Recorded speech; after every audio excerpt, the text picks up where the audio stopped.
The gavel came down with the sound of my dreams shattering.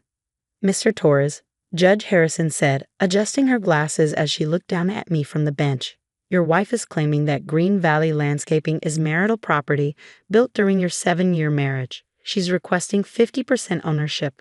I sat in the defendant's chair, my hands clenched so tight my knuckles had gone white. Across the courtroom, my ex-wife Stephanie looked like she'd already won the lottery. Her lawyer, some shark in a $1,000 suit, was practically smirking. "Your Honor," Stephanie's lawyer began, "my client supported Mr. Torres throughout the building of this so-called business. She handled the books, answered phones, and managed scheduling while he was out playing in the dirt. Without her administrative support, there would be no Green Valley Landscaping." Stephanie nodded dramatically. "I sacrificed my own career to help build what we have. I deserve half of everything." The judge turned to me. "Mr. Torres, how do you respond to these claims?" I looked at my court-appointed attorney, a tired-looking public defender who'd met me 30 minutes before the hearing. He gave me a helpless shrug. We both knew I couldn't afford to fight this properly. "Your Honor," I said, standing up slowly, "Green Valley Landscaping isn't what my wife thinks it is."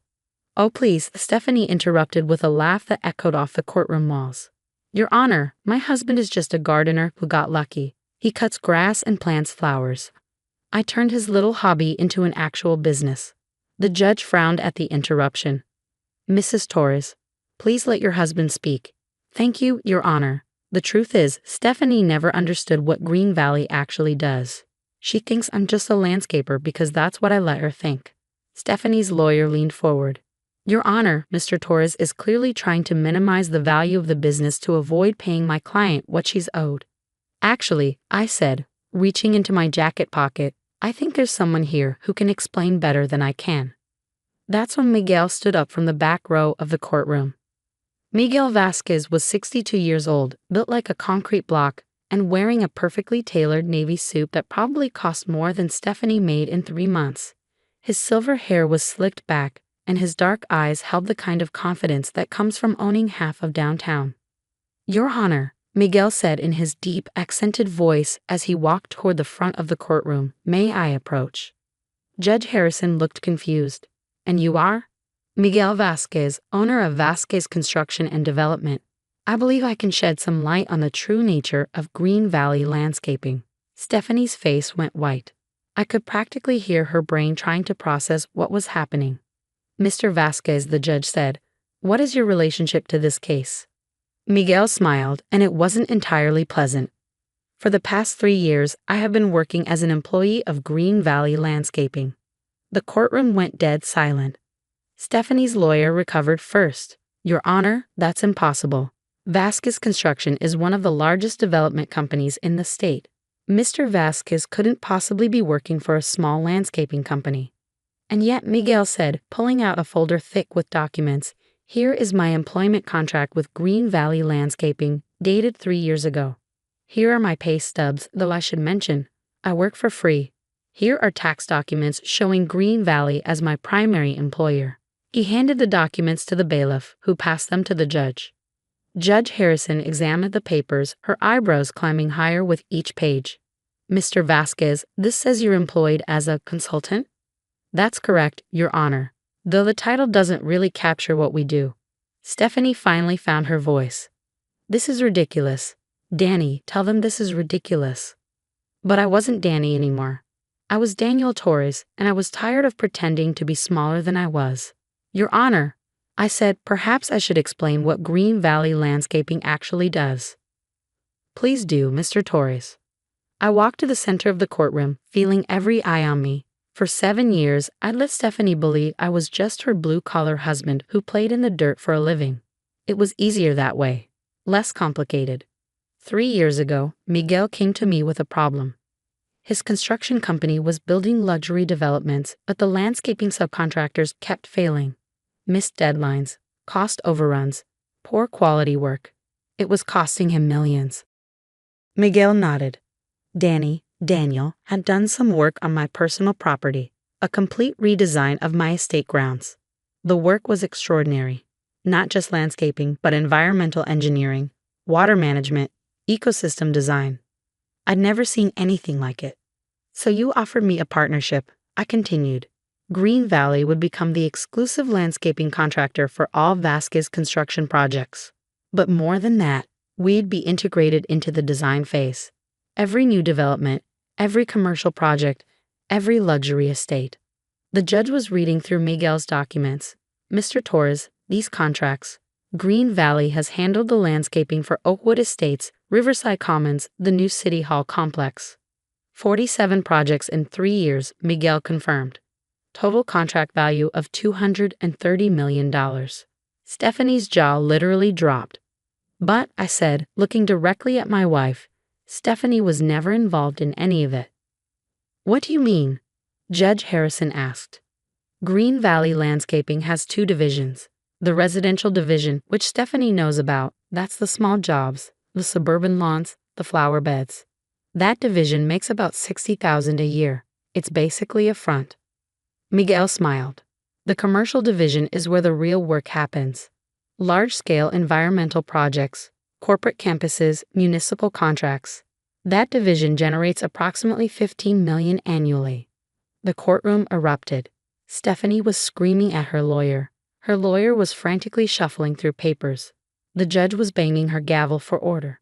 Your Honor, Stephanie's lawyer finally shouted over the chaos. If this is true, then Mrs. Torres was deliberately deceived about the value of marital assets. Actually, Miguel said calmly, Mrs. Torres was never involved in the commercial division because she never qualified for the security clearance. Security clearance? The judge asked. I nodded. 12 of our projects have been for military installations or government facilities. Everyone involved needs federal background checks. Stephanie's credit history and some previous legal issues made her ineligible. Stephanie's face went from white to red. What legal issues? I've never been arrested. No, I agreed, but you've been investigated 3 times for insurance fraud. The silence in the courtroom was deafening. Miguel opened another folder. Your Honor, 3 years ago, when Green Valley was being vetted for our first government contract, Mrs. Torres' background check revealed ongoing investigations by the Insurance Commission, fraudulent claims on auto accidents, property damage that couldn't be verified, medical claims that didn't match hospital records. That's not, Stephanie stammered. The investigations are ongoing, I said quietly, which is why I could never involve you in the business side of Green Valley. Every major client required security clearances that you couldn't obtain. Judge Harrison was staring at the documents in front of her. Mr. Torres, are you saying your wife has been completely unaware of the scope of your business for 3 years? Not completely unaware, willfully ignorant. Stephanie stood up, knocking over her chair. You son of a bitch. You let me think you were some struggling landscaper. I let you think what you wanted to think. Every night I came home and tried to tell you about my day, you'd roll your eyes and say you didn't want to hear about dirt and plants. When Miguel invited us to dinner at his house, you said you didn't want to socialize with the help. Miguel's expression darkened. I remember that conversation, Mrs. Torres. You told Daniel he should stop associating with those people if he wanted to move up in the world. Your Honor, Stephanie's lawyer said desperately, regardless of Mrs. Torres' knowledge or involvement, Green Valley was built during the marriage using marital resources. Actually, I interrupted, it wasn't. I pulled out my own folder, much thicker than Miguel's. Your Honor, Green Valley Landscaping was incorporated 6 months before I married Stephanie. The initial investment came from my savings and a loan from my father. All equipment purchases, all vehicle purchases, all office expenses for the first 2 years came from premarital assets or business loans in my name only. But the growth during the marriage, Stephanie's lawyer tried again, came from my partnership with Miguel, I finished, which was funded entirely by business profits and Miguel's investment. Stephanie never contributed a single dollar to Green Valley's commercial operations. Miguel nodded. I have a 10% ownership stake in Green Valley, purchased with my own capital 3 years ago. The remaining 90% belongs to Daniel, acquired before his marriage. Judge Harrison was quiet for a long time, reading through documents. Finally, she looked up. Mrs. Torres, did you file joint tax returns during your marriage? Yes, of course. And those returns showed your husband's income as approximately $60,000 annually from Green Valley Landscaping? Yes, that's right. Mr. Torres, the judge continued, where did the other $14 million in annual revenue go? Into business accounts that were never commingled with marital assets. Green Valley pays me a salary of $60,000 annually for tax purposes. The profits are reinvested in equipment, expansion, and business development. So the landscaping business that Mrs. Torres managed is effectively a completely separate company. Same name, different operations. She managed the small residential jobs. I managed the multi-million-dollar commercial contracts. Stephanie was looking around the courtroom like a trapped animal. This is insane. You can't just hide money from your wife. I didn't hide anything, I said calmly. I offered to show you the books dozens of times. You always said you didn't want to be bothered with boring business stuff. Miguel pulled out his phone and showed it to the judge. Your Honor, I have a recording from last Christmas. Mrs. Torres was complaining to her friends about being married to a simple gardener who would never amount to anything. You recorded me? You were in my house, insulting my business partner and friend. I record all gatherings for security purposes. The judge held up her hand for silence. Mr. Torres, I'm going to ask you directly, what is the current value of Green Valley Landscaping? I looked at Miguel. He nodded. Based on our current contracts and projected growth, I said approximately $42 million. Stephanie made a sound like she was choking. However, I continued, that value is contingent on maintaining our current partnerships and contracts. Most of our agreements include morality clauses and background check requirements for all ownership stakeholders. Judge Harrison was beginning to understand, meaning that if Mrs. Torres were to become a partner, we'd lose every government contract, every military installation project, and probably half our commercial clients, Miguel confirmed. The business would be worth maybe $3 million instead of $42 million. Stephanie's lawyer was frantically whispering to her, but she pushed him away. Fine, she screamed. I don't want your stupid business anyway. I'll take half of everything else. I almost felt sorry for her, almost. Your Honor, I said, there isn't anything else. What do you mean? Our house is mortgaged to fund business equipment. Our cars are company vehicles. Our savings account has $800 in it. Everything valuable is tied up in Green Valley. But the lifestyle, Stephanie was sputtering. The vacations, the nice restaurants, the shopping. All business expenses. Client entertainment, networking events, industry conferences. You were never paying attention to why we were doing those things. Miguel stood up again. Your Honor, I think I can resolve this situation. How? I'd like to make Mrs. Torres an offer. He turned to face Stephanie directly. Green Valley Landscaping has a small residential division that Mrs. Torres has been managing. It's worth approximately $200,000. Equipment, client contracts, and goodwill. I'll buy out that division for $300,000 cash today. Stephanie's eyes lit up. $300,000.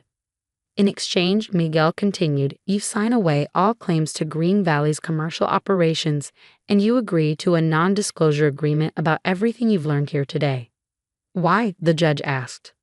Miguel's smile was razor sharp. Because Mrs. Torres is about to discover that her husband is one of the most successful environmental contractors in the Southeast. When the news gets out, she'll be besieged by reporters, business magazines, and investors. The non-disclosure agreement protects Green Valley's trade secrets and client relationships. And if I don't sign, Stephanie asked, then you can fight for half of a business that will be worthless within 6 months once our clients learn of the ongoing fraud investigations. The courtroom was silent except for the sound of Stephanie's breathing. Her lawyer leaned over and whispered urgently in her ear. She listened, nodded, then looked at me with pure hatred. Fine. I'll take the $300,000. Judge Harrison looked at me. Mr. Torres, do you agree to this arrangement?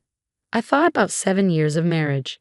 7 years of being treated like I was stupid, like I was beneath her, like I was lucky she'd settle for a simple gardener. 7 years of watching her spend money we didn't have while complaining that I didn't make enough. I agree, Your Honor, but I have one additional condition. Which is?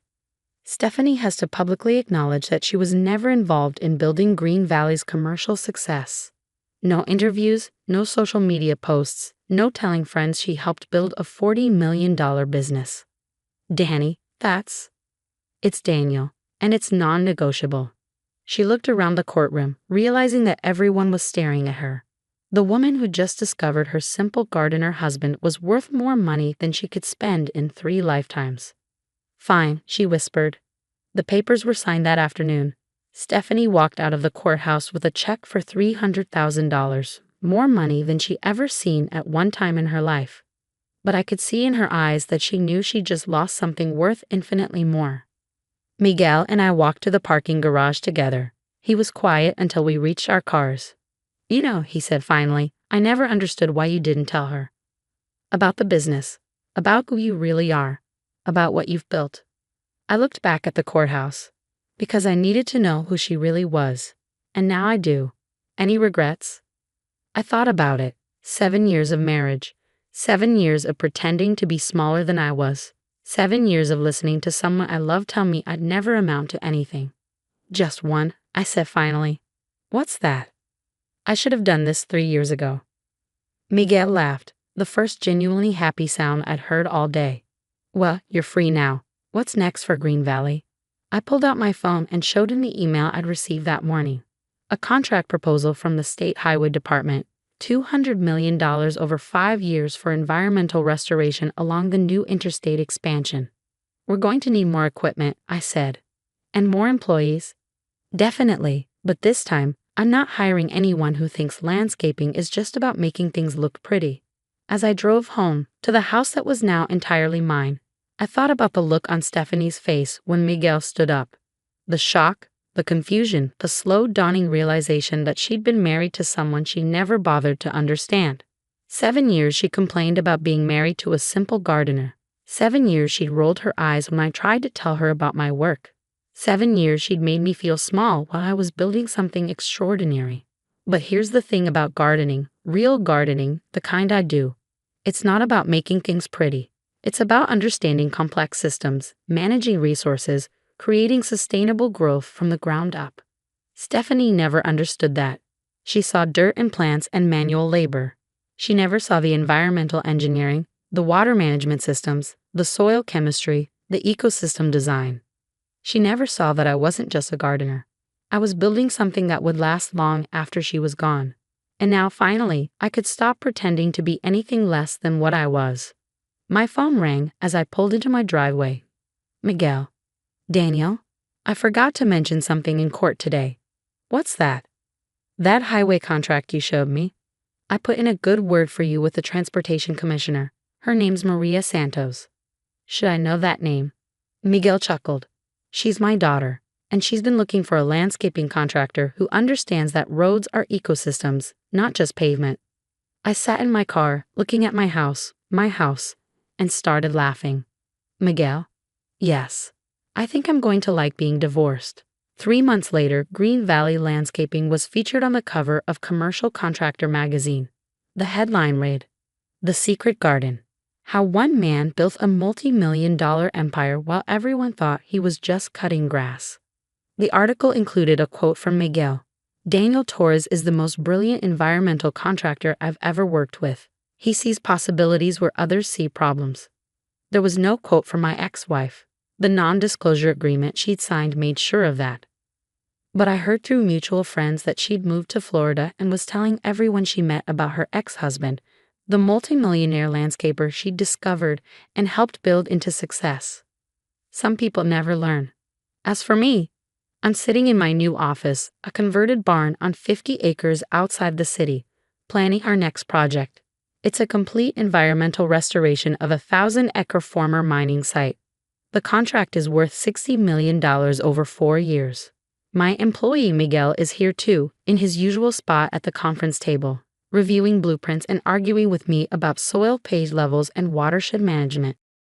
We've been partners for 3 years now, but he still insists on being listed as an employee for tax purposes. Says it keeps things interesting. Daniel, he said this morning, looking up from an environmental impact report, do you ever wonder what would have happened if Stephanie had actually paid attention to what you were doing? I considered the question while I reviewed the contracts spread across my desk. 47 completed projects. $230 million in total contracts. A business worth more than I'd ever dreamed possible. No, I said finally, because then I never would have learned the most important lesson. Which is, Never let anyone convince you that you're smaller than you are. And never trust someone who's more interested in what you appear to be than who you actually are. Miguel nodded approvingly. That's good business advice. It's good life advice. My phone buzzed with a text message. A photo from my new girlfriend, Sarah. She's a civil engineer I met at an industry conference. The photo showed the community garden we designed together for her neighborhood, 6 months after planting. The text read, "It's beautiful. Thank you for showing me that landscapes can be art." I smiled and showed Miguel the photo. "She gets it," he said. Yes, she does. Outside my office window, I could see the test plots where we developed new sustainable landscaping techniques. Experimental soil mixtures, drought-resistant plant communities, water retention systems that could revolutionize commercial development. It looks like a garden, but it's really a laboratory. Stephanie would have seen flowers and dirt. Sarah sees innovation and possibility. That's the difference between someone who loves what you appear to be and someone who loves what you actually are. And that difference, it turns out, is worth about $42 million. Give or take a few million. The key turned, but the door resisted, catching on something. I shoved, and it scraped open with a sound like grinding teeth.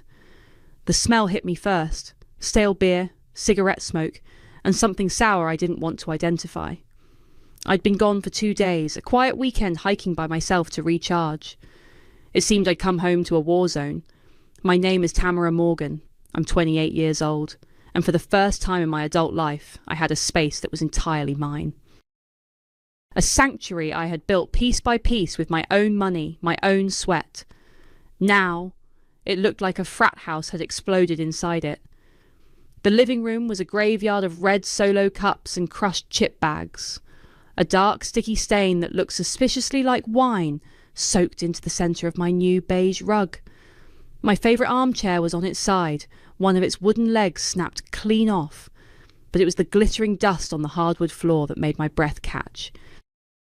I walked closer, my boots crunching on the fragments. It was my grandmother's porcelain music box, the one she'd left me. It was now 1,000 tiny, sharp pieces. My hands started to shake. I knew, with a certainty that settled like a stone in my gut, who had done this. I pulled out my phone and dialed my sister. Michaela answered on the 3rd ring, her voice syrupy and loud over the sound of music. "Hey, Tam, what's up?" "What's up?" I repeated, my voice dangerously quiet. "What's up is my apartment, Michaela. It's destroyed." "Oh, that," she said, with a little laugh, as if I'd brought up a funny memory. "Yeah, things got a little wild. Sorry about that. I'll come help you clean up tomorrow, or like Tuesday. My sister is 5 years younger than me, 23 going on 16. She's the golden child, the one who can do no wrong, the one whose charm has always been a get-out-of-jail-free card." A little wild. I stared at a long black scuff mark marring the wall. My grandmother's music box is shattered. My furniture is broken. There is a hole in my wall, Michaela. "God, you're so dramatic," she sighed. "It's not a big deal. We had fun." "You should see the pics I just posted. Everyone looked so hot." I hung up. I didn't have the energy to argue with a brick wall, especially one that was currently taking selfies.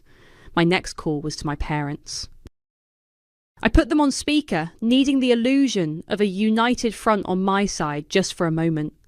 "Mum, Dad," I started, my voice trembling now. "Michaela threw a party at my place while I was gone. It's a disaster. Everything is ruined." My mother, Serenity, spoke first. Her voice was as smooth and polished as ever. "Tamara, honey, don't be dramatic. I'm sure it's not that bad. You know how your sister is. She gets carried away." "It is that bad," I insisted, my eyes welling up. She broke Grandma's music box. There was a pause. I heard my father, Walker, clear his throat. "Well, that's a shame, but it was an accident. Michaela didn't mean to." "How do you know?" I snapped. "She hasn't even apologised. She just told me I was being dramatic." "She's your sister," Mum said, her tone shifting from placating to impatient. "You need to learn to let things go. It's just stuff, Tamara. It can all be replaced." "It's not just stuff." The words tore out of me. "It was Grandma's. It was mine.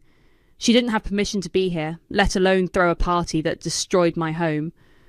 "You're overreacting," my father said, his voice firm, the final nail in the coffin. It was his classic conflict-avoidant move: shut down the person with the problem and the problem goes away. "Just clean it up. We'll talk to Michaela about being more careful next time." They didn't get it. They never did. To them, my boundaries were suggestions and my feelings were inconveniences. I was the responsible one, the one who was supposed to quietly absorb the chaos my sister created and never complain. I ended the call without saying goodbye and slid down the wall, my back against the black scuff mark, until I was sitting on the sticky floor. The grief was a physical weight, pressing down on my chest. It wasn't just about the apartment, it was about a lifetime of being invisible. After an hour of just sitting there, numb, I finally pushed myself up and walked into my bedroom. It was in slightly better shape, but the bed was unmade, and a lamp was knocked over. Then I saw it. One drawer of my dresser was slightly ajar. I never leave drawers open. I pulled it out. Inside was a small photo album, one I never showed anyone. It was filled with pictures from my solo travels, me smiling on a mountaintop in Peru, me looking awkward but happy in front of a temple in Japan. My private accomplishments. A dark red stain, wine maybe, had seeped through the leather cover, buckling the pages. The corner of the cover was torn. My mother's voice echoed in my head, cold and clear. "It's just stuff." The next morning, I started cleaning. It felt less like a choice and more like a biological imperative, a need to impose some kind of order on the chaos. I started with the shards of the music box, carefully sweeping them into a dustpan. Each tiny piece felt like a personal insult. I remembered being 10, watching my grandmother wind it up, the delicate ballerina spinning to a tinkling melody. Michaela, then 5, had tried to grab it, and I'd put my body between her and the table. My parents told me to stop being so possessive and share my things. I scrubbed the wine stain on the rug for an hour, the chemical smell of the cleaner burning my nostrils. It reminded me of the time Michaela, at 16, had spilled an entire bottle of red wine on our parents' white sofa during a forbidden party. I was the one who stayed up all night with a bottle of club soda, blotting and praying, while she slept it off. My parents thanked me for being so responsible. Michaela never even got grounded. The work was methodical, punishing. With every bag of trash I filled, a fresh wave of resentment washed over me. While I was on my hands and knees, my phone buzzed with a notification.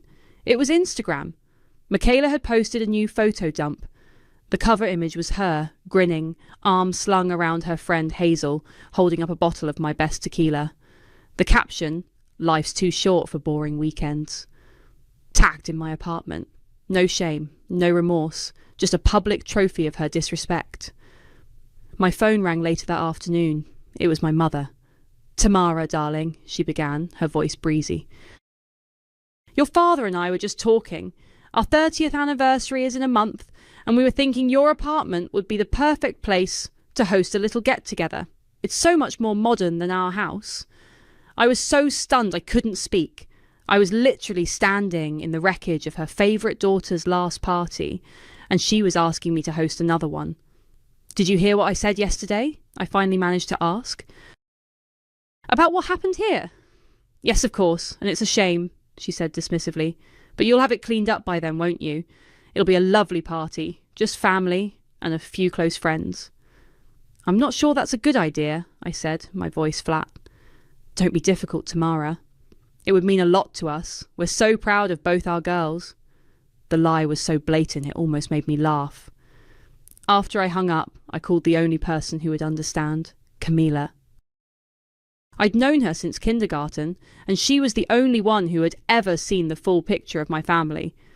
"You're kidding me," she said, after I relayed the conversation. "Serenity has the audacity of a cat kicking things off a shelf just to watch them break." "She wants me to host their anniversary party," I said, the words tasting like ash. "Here." "Oh, hell no," Camila said. "You tell them no. You send them a bill for the damages. You have to do something, Tam. This isn't just a messy party. This is a pattern. If you let this go, you're telling them it's okay to keep treating you like this." I looked around the room, at the broken armchair, the stained walls, the empty space on the shelf where my grandmother's music box used to be. Camila was right. This was a cycle. Michaela breaks something, I clean it up, my parents smooth it over. Rinse, repeat for 23 years. What if I don't say no? I said slowly, an idea beginning to form, sharp and cold. What if I say yes? Camila was quiet for a moment. What are you thinking? They want a party, I said, my voice gaining strength. They want to show off their perfect family in my modern apartment. Fine. Let's give them a party. Let's give them a performance they'll never forget. Tham, she warned, a note of concern in her voice. Don't do anything you'll regret. The only thing I regret, I said, staring at Michaela's smiling face on my phone screen, is cleaning up their messes for so long. That night, I sat at my laptop, the screen illuminating my determined face in the dim, disordered room. I opened a browser and typed a search query. Professional appraiser for antiques and damaged property. A list of local businesses appeared. I clicked on the website for one with stellar reviews, Ramos and Associates. I navigated to their contact page. Under the name field, I didn't type Tamara Morgan, I typed Jane Smith.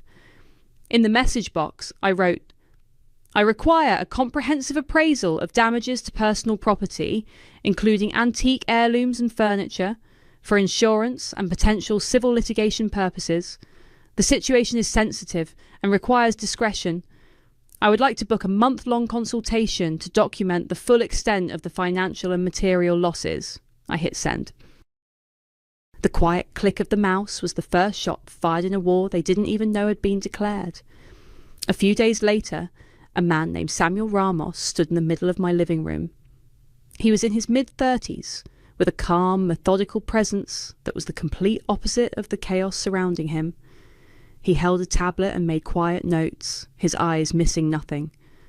You said on the phone this was for a potential civil suit, he said, gesturing with his stylus at the broken armchair. Is the other party a landlord, a contractor? A family member, I said, the words feeling inadequate. He nodded, his expression unreadable. That's complicated. Let's start with the obvious. For the next 2 hours, we moved through the apartment. I had started a secret operation, turning my grief into a project plan. I had a spreadsheet open on my laptop with columns for item, original cost, damage description, and replacement cost. Samuel's job was to fill in the blanks with professional authority. He photographed the gash in the wall, measured the scuff marks, and took a sample of the wine-stained rug. He was meticulous, treating my ruined apartment like a crime scene. As he worked, my mind kept drifting back. It was a highlight reel of every time I had been forced to clean up after Michaela. I remembered the times she'd borrowed my prom dress for a party the year after I wore it, only to return it with a cigarette burn in the hem. I was 17, and I'd spent my own money on that dress. When I cried, my mother told me, "It's just a dress, Tamara. Be the bigger person." I spent a whole weekend learning to sew a new hemline so I could sell it for a fraction of what I paid. I remembered the time in college when Michaela, visiting for the weekend, used my laptop and downloaded a virus that wiped my entire hard drive, including my final thesis. She just shrugged and said, "Oops." My father's advice was to look on the bright side because now I could write it even better the second time. I pulled 3 all-nighters to rewrite it from scratch. Michaela went shopping. "This music box," Samuel said, bringing me back to the present. He was examining the dustpan of porcelain shards I'd left on the kitchen counter. "You said it was your grandmother's. Was it a specific maker? Ladro? Hummel?" "I don't know," I admitted. "It just played a song from Swan Lake." He picked up the largest piece, the base, and turned it over. He squinted at a faded mark on the bottom. "Ah," he said softly. "It's a rouge, Swiss-made. From the looks of it, mid-century, these are quite valuable." My breath caught. Valuable how? Depending on the condition it was in, somewhere between $2,000 and $3,000. I stared at the dustpan of glittering fragments. $3,000, my mother's voice, "is just stuff," felt like a slap. A week into my month-long consultation, Samuel sent me the preliminary report. The total for the physical damages, the furniture, the rug, the repainting, the heirlooms, was staggering. But I had added my own section to my private spreadsheet, emotional labour. I calculated the hours I'd spent cleaning, researching and documenting. I assigned myself a consulting fee, the same rate I charged for freelance projects at my day job. It was a symbolic gesture, but it made me feel powerful. That evening, I was sorting through a box of old electronics looking for a charger when I found it. My old iPad, the one I'd given to Michaela when I upgraded years ago. She'd used it for a while before getting a new one and had left it at my place on her last visit before the party. I powered it on, not expecting much. But she'd never logged out of her iMessage. My heart hammered against my ribs as I scrolled through the conversations. Most of it was banal gossip, but then I found the thread with her friend Hazel from the night of the party. My hands went cold. Hazel. OMG, is this Tamara's place? It's so sterile. Michaela. I know, right? Welcome to the Ice Queen's castle. Let's liven it up. Hazel. Are you sure she won't freak? Michaela. Who cares if she does? She'll just clean it up. She always does. I kept scrolling, my vision blurring. There were pictures of people dancing on my sofa, a video of someone doing a keg stand in my kitchen, and then the final exchange. Hazel. Shit. Someone just knocked over that old music box thing. Michaela. LOL. Good. Maybe now she'll have one less boring old thing to lecture me about. It wasn't carelessness. It wasn't an accident that got out of hand. It was deliberate. It was spiteful. They had come into my home, my sanctuary, with the express purpose of violating it, all because they knew I would be the one to silently fix it. They were counting on my silence. I took a screenshot of every single message. The plan I was forming in my mind no longer felt like revenge. It felt like justice. With less than 2 weeks until my parents' anniversary party, my apartment became a stage, and I was the director. I didn't fix the real damage. The gash in the wall I covered with a cheap, oversized canvas print of a generic beach scene. The broken armchair went into my storage unit, replaced by a flimsy rental that looked similar from a distance. I bought a dark, patterned throw rug to cover the worst of the wine stain. My home looked clean, but it was a facade. It was presentable enough for company, but underneath the wounds were still there, documented and waiting. My evenings were spent hunched over my laptop, not cleaning, but creating. I was building a digital presentation, a slideshow that would serve as the centerpiece of the party. It started innocuously enough, with smiling family photos I'd scanned over the years. Mum and Dad on their wedding day, me as a gap-toothed kid holding a newborn Michaela. Family vacations where my parents beamed, oblivious to the simmering resentment just outside the frame. It was the perfect bait. Then the narrative would pivot. I inserted the photos I'd taken of the wreckage, placing them side by side with pictures of the same spots as they now appeared, clean and sterile for the party. A shot of the shattered porcelain next to a picture of the empty shelf. A close-up of the snapped chair leg next to a wide shot of its cheap replacement. I added screenshots of Michaela's gloating social media posts, the pictures of her and Hazel holding my tequila, and, for the grand finale, the text messages. Welcome to the Ice Queen's castle. Each slide was a carefully placed breadcrumb leading to the final page, a detailed itemised invoice. It included Samuel Ramos's official appraisal for the antiques, replacement costs for furniture, and repair estimates for the walls and floor. I even included my emotional labour and project management fee. The total was precise, damning, and undeniable. My family, meanwhile, was completely oblivious. My mother called twice a week to discuss canapés and playlists, assuming my silence was compliance. My father sent me a cheerful text, looking forward to celebrating in your lovely home, sweetheart. It was like they lived in a different reality, one where their daughters were close and supportive, just like they always told their friends. Michaela, emboldened by my lack of confrontation, grew even more smug. She called me one afternoon, her voice dripping with faux concern. Hey, so I was thinking about the party, she said. And I was thinking it would be so fun if Uriel came. Uriel. My ex-boyfriend. We had dated for 2 years, a serious talk about the future relationship that had ended 6 months ago when he'd taken a job on the other side of the country. The breakup was painful, but amicable. Michaela had never liked him, claiming he was too boring for me. Why would Uriel come to Mom and Dad's anniversary party? I asked, my voice carefully neutral. Well, he's back in town for a few weeks for a project, she chirped.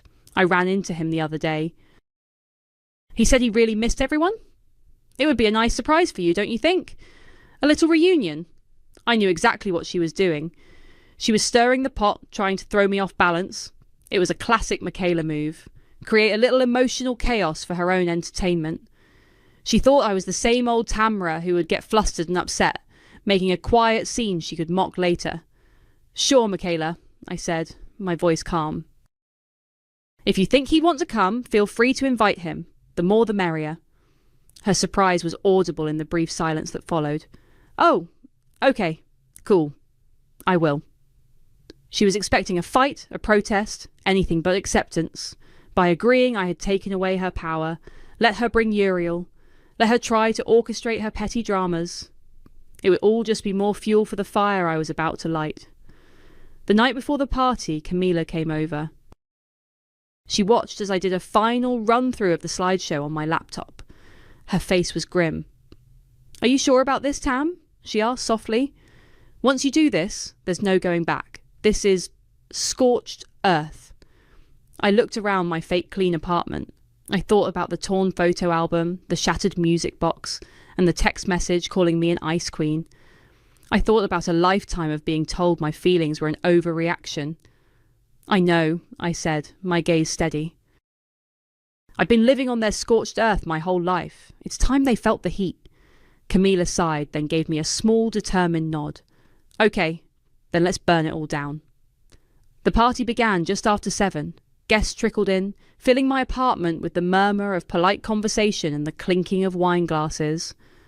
My mother, Serenity, floated through the room in a silk dress, a radiant smile fixed on her face as she accepted compliments on her 30 years of marriage. My father, Walker, stood beside her, looking proud and content. Tamara, darling, everything looks wonderful, my mother said, kissing the air beside my cheek. You see, I told you it would clean up nicely. She surveyed the room, her eyes gliding over the cheap rental furniture and the strategically placed rug without a second glance. To her, if it looked good on the surface, it was good. I was wearing a simple blood-red dress. It felt like armour. Camila, ever my loyal accomplice, had arrived early to help me set up. She'd seamlessly connected my laptop to the large television mounted on the living room wall, hiding the cables behind a bookshelf. The remote, small and black, was tucked into the sleeve of my dress, cool against my skin. Michaela made her entrance an hour into the party, fashionably late, with Uriel in tow. She wore a glittering gold dress, ensuring all eyes were on her. She guided Uriel straight to me, a triumphant smirk playing on her lips. "Look who I found!" she announced loudly, drawing the attention of a few nearby relatives. Uriel looked deeply uncomfortable. "Tamara," he said, his voice strained. "Hi. You look great. Michaela said you were okay with me coming." "Of course," I said, my smile feeling tight on my face. "It's good to see you, Uriel." The encounter was as awkward and jarring as Michaela had intended, but I refused to give her the satisfaction of a reaction. I just nodded politely and moved away to greet an aunt. My parents were in their element, holding court near the canvas print that hid the gash in my wall. "We're just so blessed," my mother was telling a family friend, "to have 2 such wonderful daughters. They're so close, so supportive of each other. Tamara is the steady one, and Michaela has such a vibrant spirit. They balance each other perfectly." The lie was so practiced, so smooth, I almost believed it myself. I watched Michaela laugh at something one of my cousins said, tossing her hair back. She caught my eye from across the room and gave me a little wink, as if we were in on some secret joke together. The arrogance was breathtaking. Later I was refilling a bowl of nuts in the kitchen when Michaela cornered me. She leaned against the counter, swirling a glass of my wine. "You know, this place looks way better than when I last saw it," she said, her voice low and conspiratorial. "I was thinking, maybe I should throw another party here sometime soon. God knows you won't say anything." I just looked at her. The old Tamara would have flinched or argued or simply retreated into wounded silence. The new Tamara just smiled. It was a cold, sharp thing, a smile that didn't reach my eyes. "You might be right," I said softly. Her brow furrowed for a second, confused by my lack of resistance, before she shrugged and sauntered back into the living room. She thought she had won. She thought this was just another Tuesday. At 9 o'clock, my father tapped a spoon against his champagne flute, calling for everyone's attention. The room quieted down. "Thank you all for coming," he began, beaming at my mother. 30 years. "I can't believe how lucky I've been to spend them with this incredible woman," he raised his glass. "And to have raised 2 amazing daughters who make us proud every single day. To my beautiful wife, Serenity, and to our family." "To family!" the guests echoed, raising their glasses. As he took a sip, my father smiled at me. "And a special thank you to our oldest, Tamara, for hosting us in her beautiful home tonight." This was it. The cue. The perfect, poetic moment. All eyes were on me. I gave a small, demure smile, the same one I'd been trained to give my whole life. My hand slipped down to my sleeve, my fingers closing around the cool plastic of the remote. My heart was a steady, rhythmic drum against my ribs. Not nervous. Ready. I pressed the button. The large television screen flickered to life, illuminating the dimly lit room. The first image appeared, a sun-drenched photo of my parents on their honeymoon, young and smiling. A soft instrumental melody began to play. A collective awe rippled through the guests. The next slide showed them holding me as a baby, followed by a picture of our complete family of 4 on the steps of our old house. My parents were beaming. Michaela rolled her eyes playfully, as if embarrassed by the old photos, but she was smiling too. This was exactly what they expected. A heartfelt, sentimental tribute just from the quiet, dutiful daughter. Then the tone shifted. The next slide was a split screen. On the left, a photo of my pristine living room from a month ago.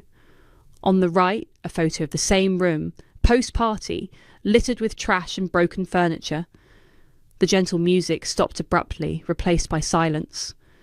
A quiet gasp came from someone near the front. Before anyone could fully process it, the next slide appeared. A close-up of my grandmother's porcelain music box sitting elegantly on its shelf. Beside it, a stark image of the glittering shards in a dustpan. My mother's smile faltered. My father's brow furrowed in confusion. Slide after slide, the story unfolded. The pristine beige rug, then the deep red wine stain, the elegant armchair, then the snapped wooden leg. Each image of destruction was paired with a photo of its current cheaply disguised state in the very room where the guests now stood. People started to look around, their eyes darting from the screen to the canvas hiding the hole in the wall, to the throw rug covering the stain. The air grew thick with tension. Then came the screenshots. Michaela's Instagram post, her triumphant grin filling the screen. The caption, "Life's too short for boring weekends," was blown up in bold text. I could see Michaela from the corner of my eye. Her face had gone pale, her golden tan suddenly looking sallow under the glow of the TV. Her friend Hazel, who had been standing near the door, began to inch away, her eyes wide with panic. The next slide showed the text messages between them. "Welcome to the Ice Queen's castle. Let's liven it up."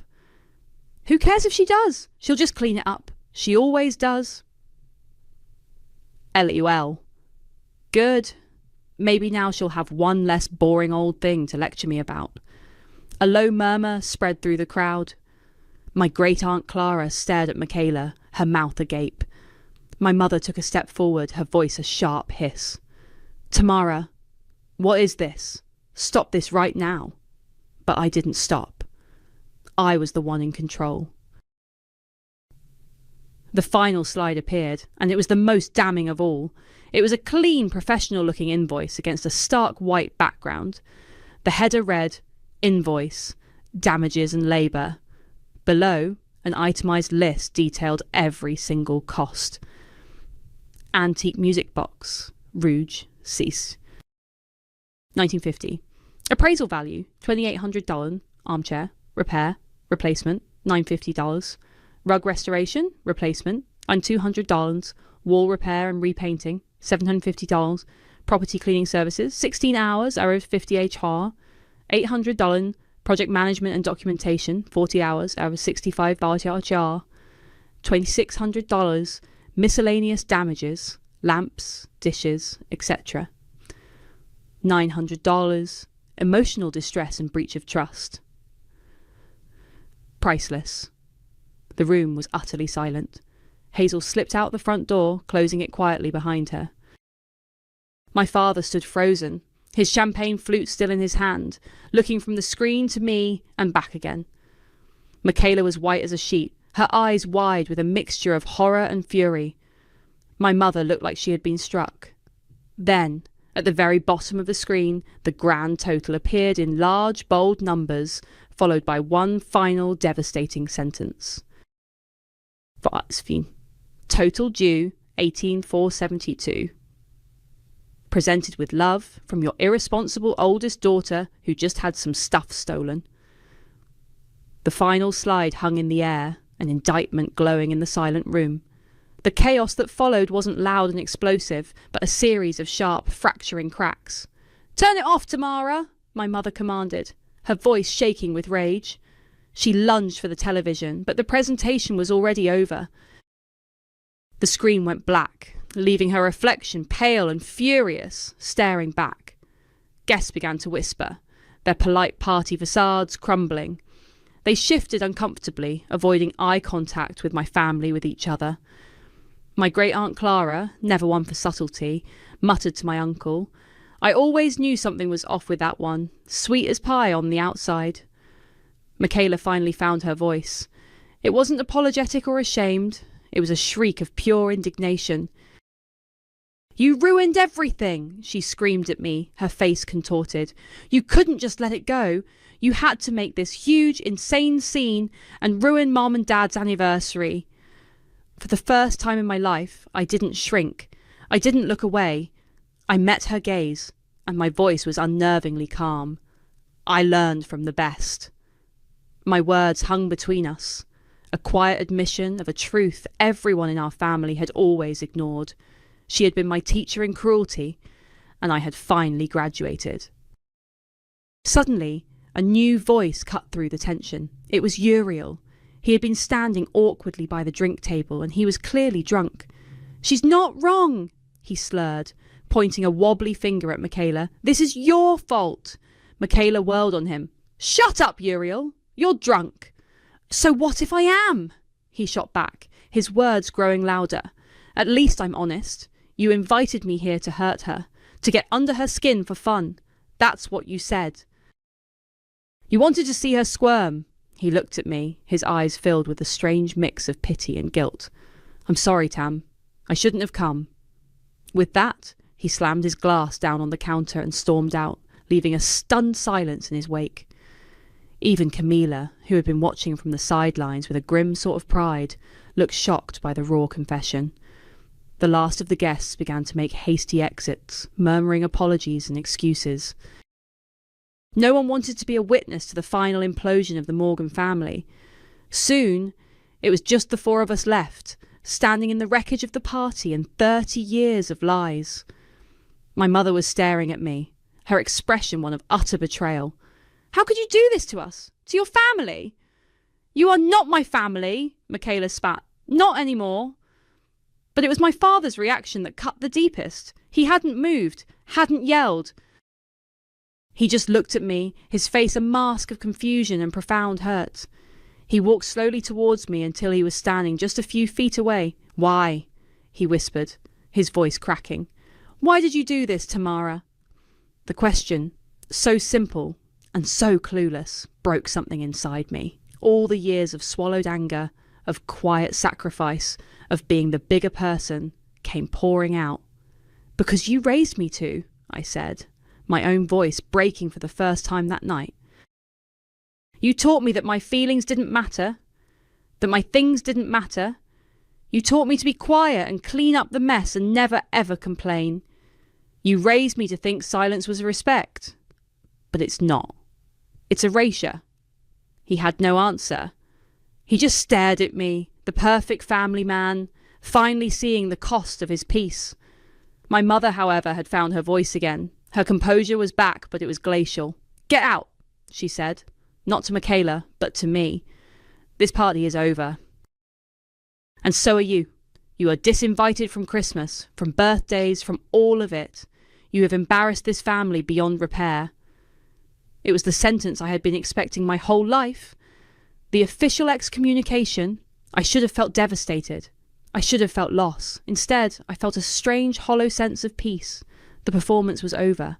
The truth was out. I just nodded, turned around, and walked to my bedroom, closing the door on the three of them standing in my ruined living room. I heard the front door open and close 3 times. First my father, then my mother, and finally, after a long, resentful pause, Michaela. The silence they left behind was vast and absolute. I walked out of my bedroom and stood in the middle of the living room, surrounded by the debris of the party, abandoned glasses, crumpled napkins, the lingering scent of my mother's perfume. For the first time, I wasn't the one left cleaning up their mess. The mess was finally, irrevocably, theirs.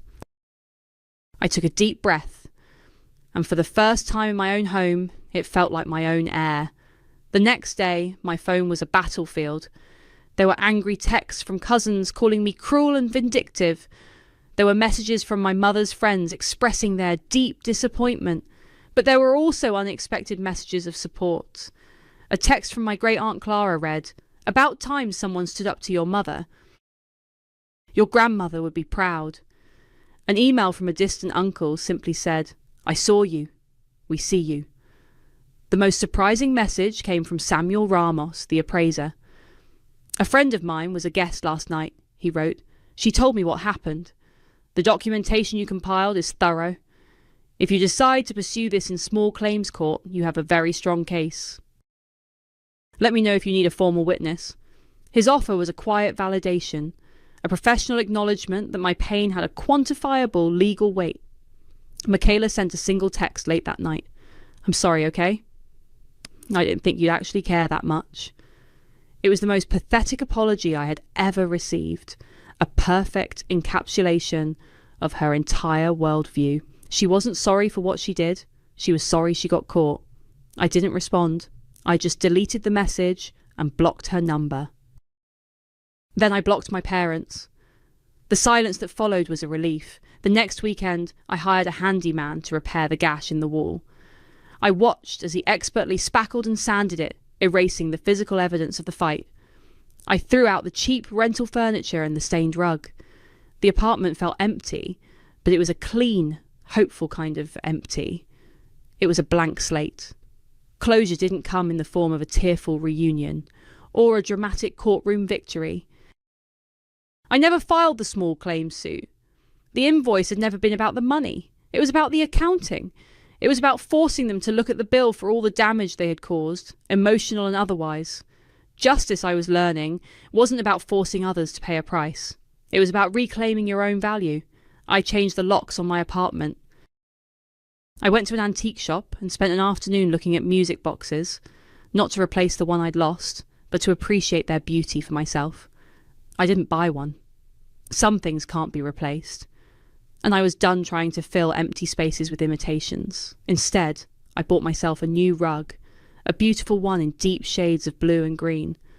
As I unrolled it across the floor, covering the space where the wine stain used to be, it felt like I was laying down a new foundation. This was my space now, protected by boundaries they could no longer cross, reframing my life around surviving their toxicity, not just getting even, felt like its own quiet triumph. Sometimes, cleaning up is an act of surrender, but this time it was an act of war, and I won. For 10 years, my life had a single purpose: the escape plan. It wasn't a glamorous plan.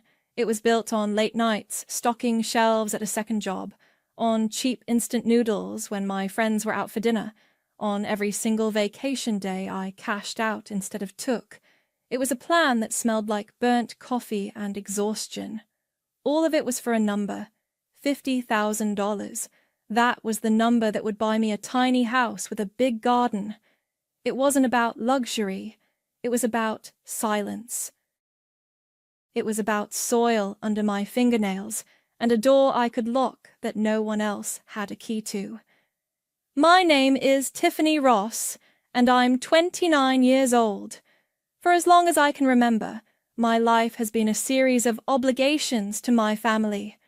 I was the responsible one, the one who was good with money, the one who always did the right thing. That reputation became a cage. The $50,000 was my key. The ambush happened, as it always did, over my mother's dry pot roast at the mandatory Sunday dinner. I was sitting at the same dining table I'd sat at my whole life, listening to my brother Grayson, who is 2 years younger than me, go on about his plans. He and his new wife, Thea, had bought a starter home a few towns over, a purchase my parents had helped them with substantially. I was genuinely happy for them, or at least I tried to be. The contractor said we could knock out the back wall and extend the kitchen right into the yard, Grayson said, gesturing with his fork. It would give us a proper dining space, especially with a baby on the way. Thea, who was 26 and had a perpetually serene smile, placed a hand on her small bump.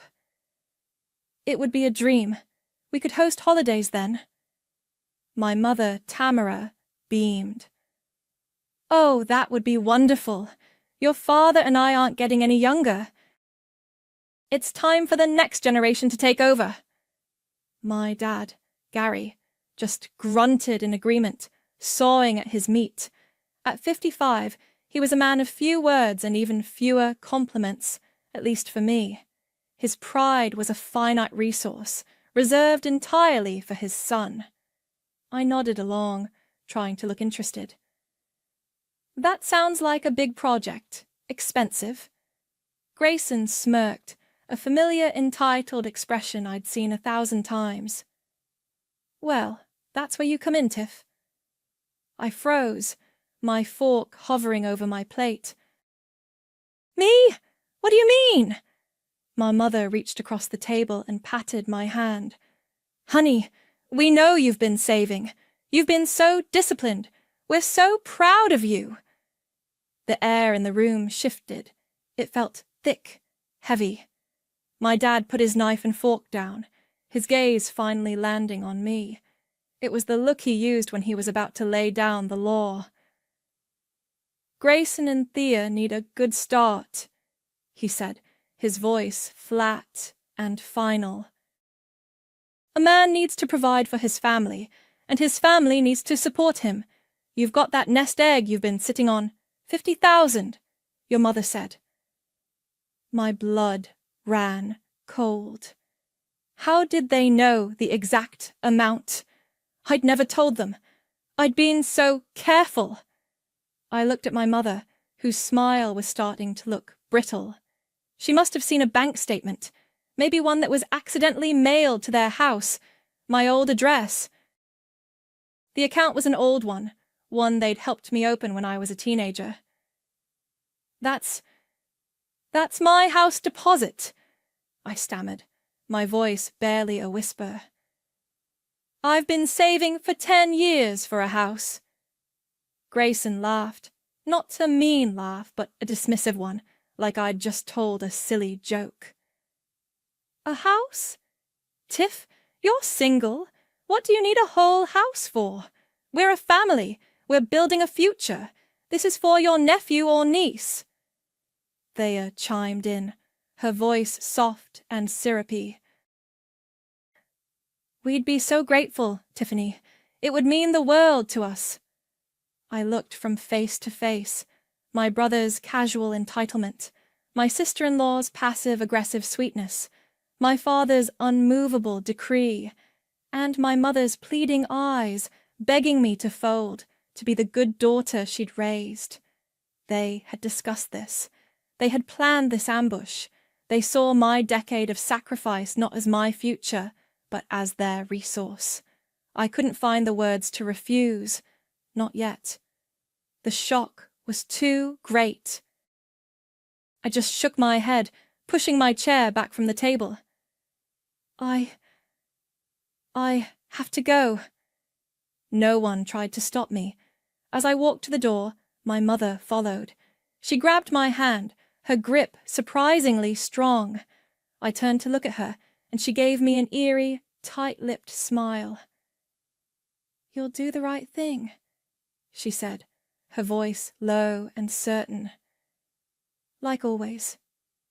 The drive home from my parents' house was a blur of streetlights and rising fury. My mother's words, "You'll do the right thing," echoed in my ears, not as a plea, but as a command.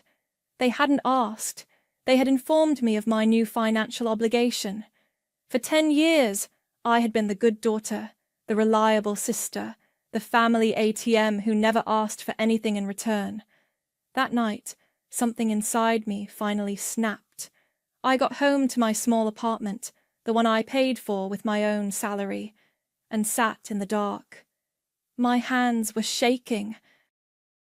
After an hour of staring at the wall, I picked up my phone. I couldn't face a phone call, not yet. I opened a group chat with my parents and Grayson. My thumbs hovered over the keyboard before I typed a simple, clear message.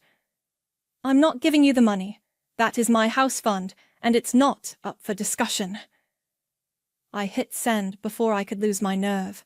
The response was immediate. "Grayson, are you serious right now? After everything Mom and Dad have done for you?" "Mom, Tiffany, please don't do this. You're upsetting your father." I turned my phone off. I knew what would come next. The next few days were a masterclass in psychological warfare. The cold shoulder I expected turned into a hailstorm of passive aggression. Grayson sent me photos of nursery furniture with captions like, "Just dreaming of what we could do for your niece, nephew, if we had the space." Thea sent me texts that were sickeningly sweet.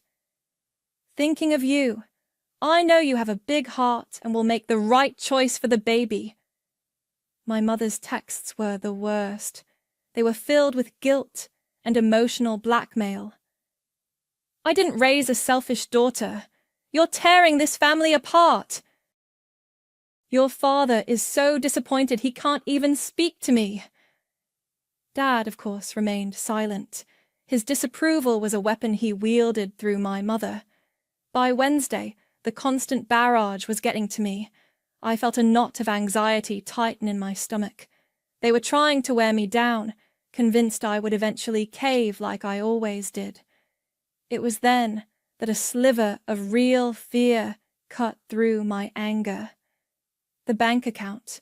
It was an old student account we'd opened when I was 19. My mother's name was still on it as a joint holder. It had been a formality, a safety net in case of an emergency. I'd never thought to change it, never imagined they would see my savings as their emergency. With a sense of dread, I pulled out my laptop and logged into my online banking. I navigated to the savings account page, my heart pounding against my ribs. The loading icon spun for a second, and then the page refreshed. I stared at the screen, my breath catching in my throat. "Account balance, 0 won." It couldn't be right. I refreshed the page, again and again. The number didn't change. I clicked on the transaction history. There it was, dated yesterday. A single, clean transaction. Wire transfer out, 50,000 true. The world tilted on its axis. 10 years of work, 10 years of sacrifice. Gone. Just gone. I didn't cry. I didn't scream. A terrifying calm washed over me, cold and sharp. I stood up, grabbed my keys and walked out the door.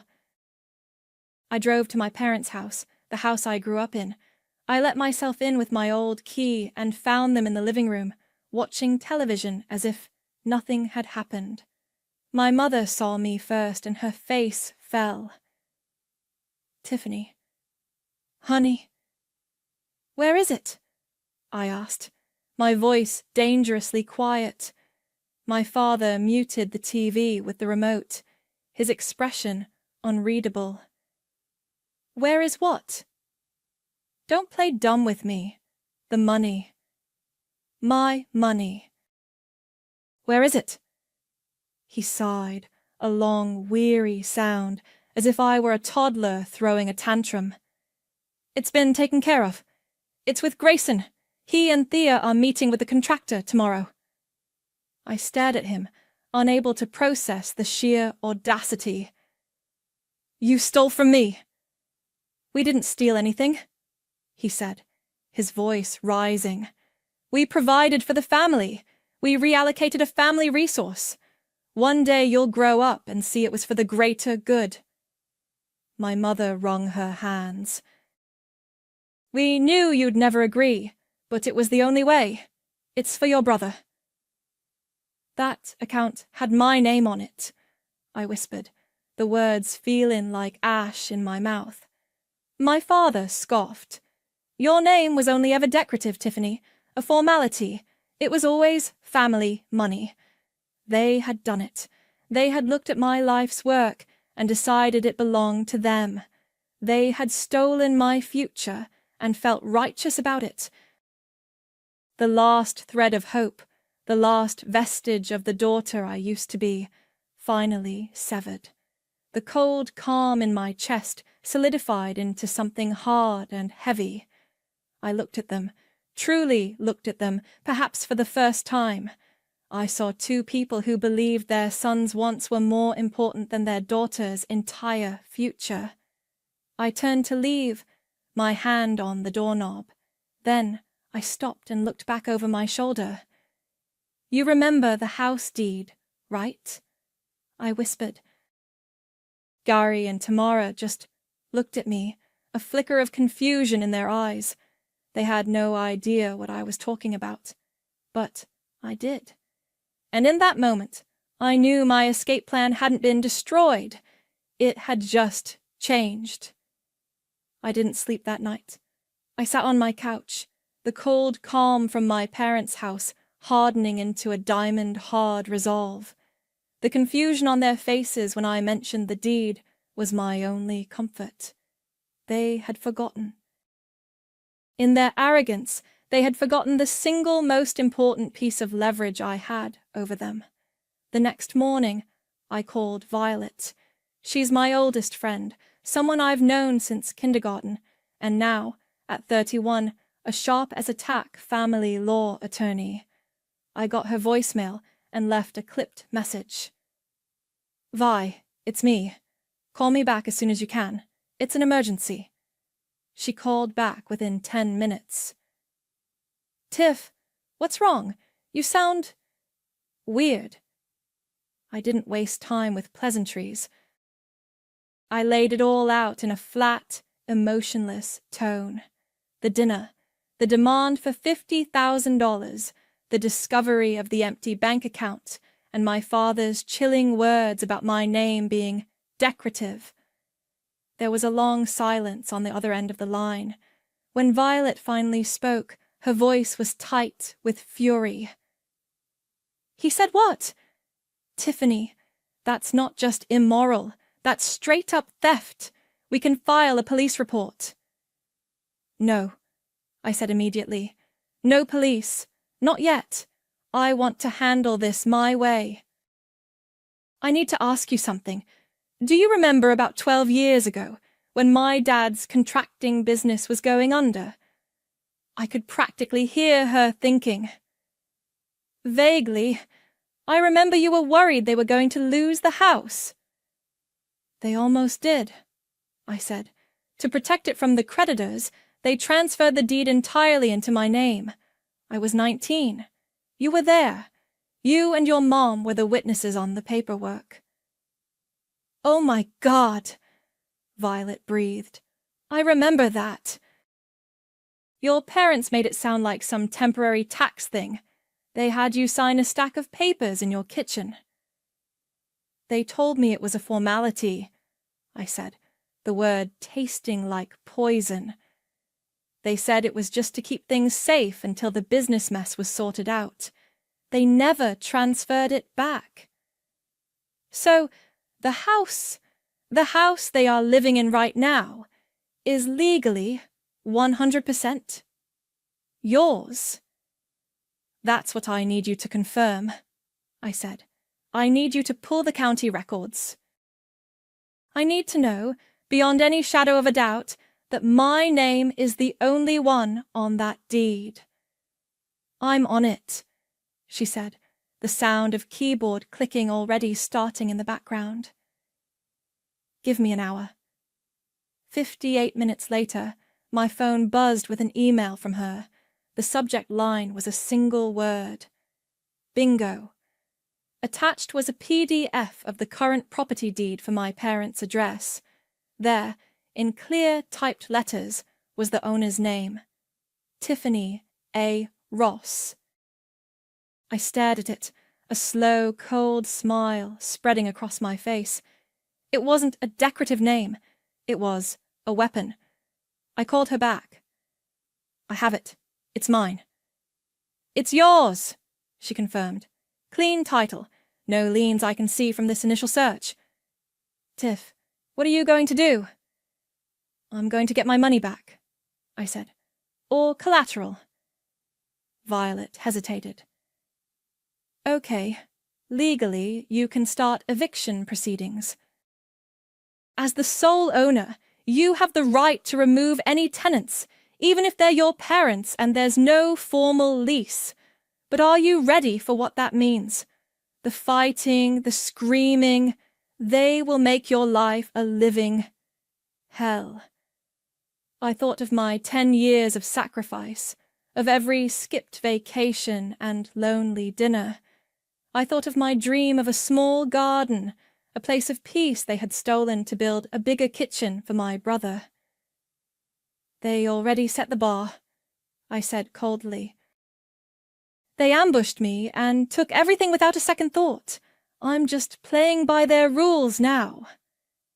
"All right," Violet said, her voice shifting from concerned friend to efficient lawyer. "Then let's do this right. The first step isn't a formal eviction notice. That's too aggressive and can get messy. We start with a formal demand letter. It's less confrontational, but it starts the paper trail. We'll draft a letter stating that you've noted an unauthorized withdrawal of $50,000 from a joint account, and you're formally requesting the funds be returned within 10 business days to avoid further legal action." "No mention of the house?" "Not yet," she advised. "We don't show our best card until we have to. This letter is the first shot across the bow. It lets them know you're not rolling over, and it's all being documented." That evening, I sat at my small kitchen table and printed the letter Violet had drafted. It was polite, professional, and utterly chilling. It referenced the date and exact amount of the wire transfer. It gave them a deadline. I signed it, my signature firm and clear. I slid it into a business envelope, addressed it to Gary and Tamara Ross, and put 3 stamps on it: certified mail, return receipt requested. I walked to the blue mailbox on the corner of my street and paused, holding the letter. This was it. The moment the war truly began. I thought of my mother's eerie smile, my father's dismissal. I thought of the $50,000 that was supposed to be my freedom. I slid the letter into the slot. It made a soft thud as it landed inside. The seed was sown. The certified mail receipt arrived in my mailbox 3 days later. A small green card with my father's angry, jagged signature scrawled across the line. They had it. The clock was ticking. The silence lasted another 24 hours. Then my phone rang. It was my dad. I let it go to voicemail, my heart hammering against my ribs. He called back immediately. I took a deep breath and answered, putting the phone on speaker and setting it on the table. "What the hell is this, Tiffany?" he barked, dispensing with any greeting. "It's a formal request for the return of my money," I said, my voice a monotone I didn't recognize as my own. He took a breath, and when he spoke again, his tone had shifted. It was the calm, reasonable voice he used when he was trying to manipulate someone. "Listen, your mother is a wreck. This legal nonsense is completely unnecessary. We're family. Let's just sit down and talk this out. Find a peaceful solution." "The peaceful solution is you putting $50,000 back into my account," I replied. "You have 9 business days." "Don't you talk to me about deadlines," he snarled, the mask slipping. "You are being incredibly selfish and disrespectful after everything we've done for you." "If you want to discuss this further, you can have your lawyer contact mine," I said, reciting the line Violet had coached me on.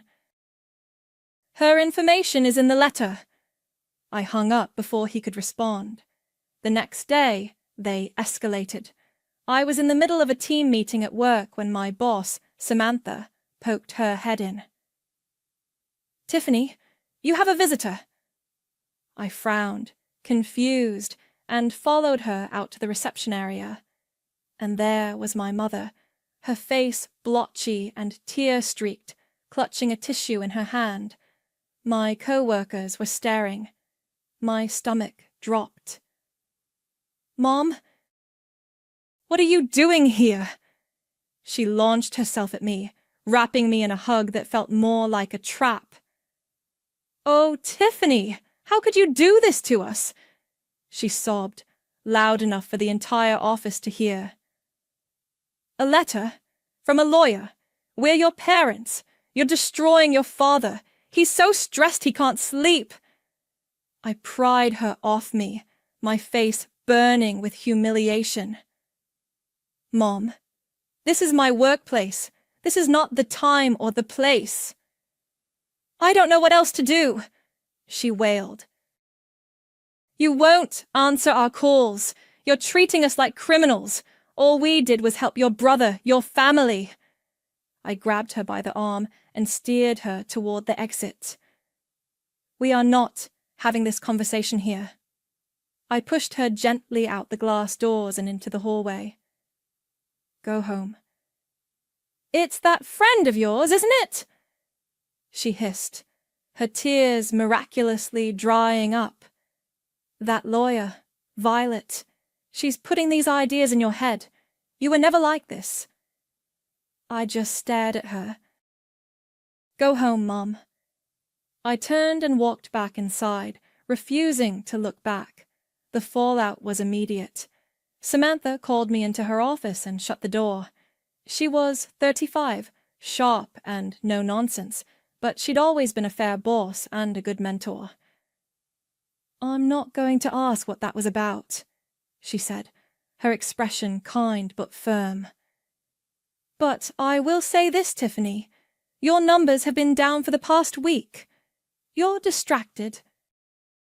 You're one of my best people, but whatever is going on in your personal life, you cannot let it bleed into your work. If you lose control of this, it's not just your family you stand to lose." She was right. I was barely functioning. The stress was a constant physical weight. That evening, I got a text from Grayson. "Mom told me what you did. If you don't drop this, I'm suing you for emotional trauma." "Seriously, Tiff. You're causing a pregnant woman undue stress." I laughed, a bitter, humorless sound. It was so absurd, so perfectly Grayson. I deleted the message without replying. The next afternoon, I got a call from Violet. "Are you sitting down?" she asked, her voice grim. "Why?" I did a deeper title search on the house, just to be thorough. I wanted to see if they'd tried to do anything with it since the transfer. And, she said, pausing for effect. They did. There are 2 active home equity loans taken out against the property, one from 5 years ago for $20,000 and another from last year for $35,000. I felt a wave of nausea. What? How? The house is in my name. I never signed for any loans. I know, Violet said softly. I have the paperwork in front of me. The signatures are clear as day. My blood turned to ice. What do they say?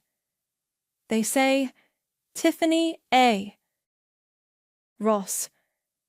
He forged my signature. The words came out flat, devoid of emotion. I was sitting on my apartment floor, my back against the couch, the phone pressed hard against my ear. Forgery. My father had committed a felony. Twice.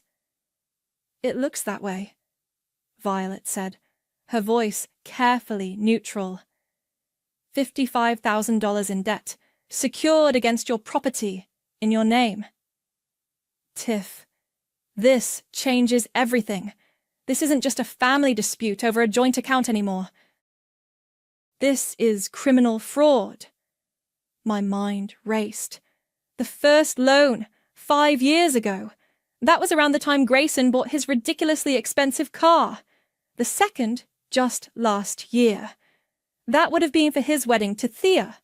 My father hadn't just stolen my savings. He'd been using my name and my only real asset as his personal line of credit for years. The sheer, breathtaking arrogance of it left me speechless. What does this mean for me? I finally asked. It means you have a nuke, Violet said bluntly.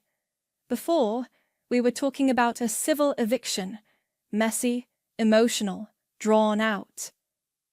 Now, we have leverage that can put him in prison. We can go to the district attorney. We can report the fraud to the banks. The debt would be nullified, but it would trigger a massive investigation. He could face serious jail time. Jail. The word hung in the air between us. My father, Gary Ross, in a prison cell. The thought didn't bring me any satisfaction. It just felt heavy. I don't want him in jail, I said, surprising myself. I just want them out of my house, and I want my money. This is how you get it, Violet said. We don't have to file charges, not yet. But the threat alone is a powerful weapon. An eviction notice looks a lot more reasonable when the alternative is a felony conviction. I didn't tell her what I was going to do. I didn't know myself. I just needed to think. After we hung up, I grabbed my keys. I needed to see it. I drove to my house and parked down the street. It was a Saturday afternoon. The lawn was neatly mowed. The flower beds my mother fussed over were blooming. It looked exactly the same as it had my entire life. A perfect picture of suburban stability. A complete lie. I got out of the car and walked up the driveway, my footsteps echoing in the quiet street. I walked around the side of the house, through the gate, and into the backyard. I stood on the patio, looking through the sliding glass door into the kitchen where they'd planned their heist of my savings. I moved to the living room window, peering in at the couch where my father sat when he told me my name was decorative. Each room was a crime scene. I imagined it all empty, the oversized furniture gone, the family photos stripped from the walls, the oppressive weight of their expectations cleared out with the clutter. I imagined painting the walls a clean, sterile white. Suddenly, the back door slid open. My mother stood there, a dish towel in her hand, her face a mixture of shock and hope. "Tiffany, I saw you through the window." I didn't move. I just stared at her. She took a hesitant step toward me, her arms opening for an embrace. "Oh, honey, I'm so glad you came. We can fix this. I know we can." She wrapped her arms around me, pulling me into a hug that felt like being smothered by a damp blanket. I stood rigid, my arms pinned to my sides. "We're still family," she murmured into my hair, her voice thick with manufactured emotion. "No matter what, we're family." The hug left me feeling nothing but cold.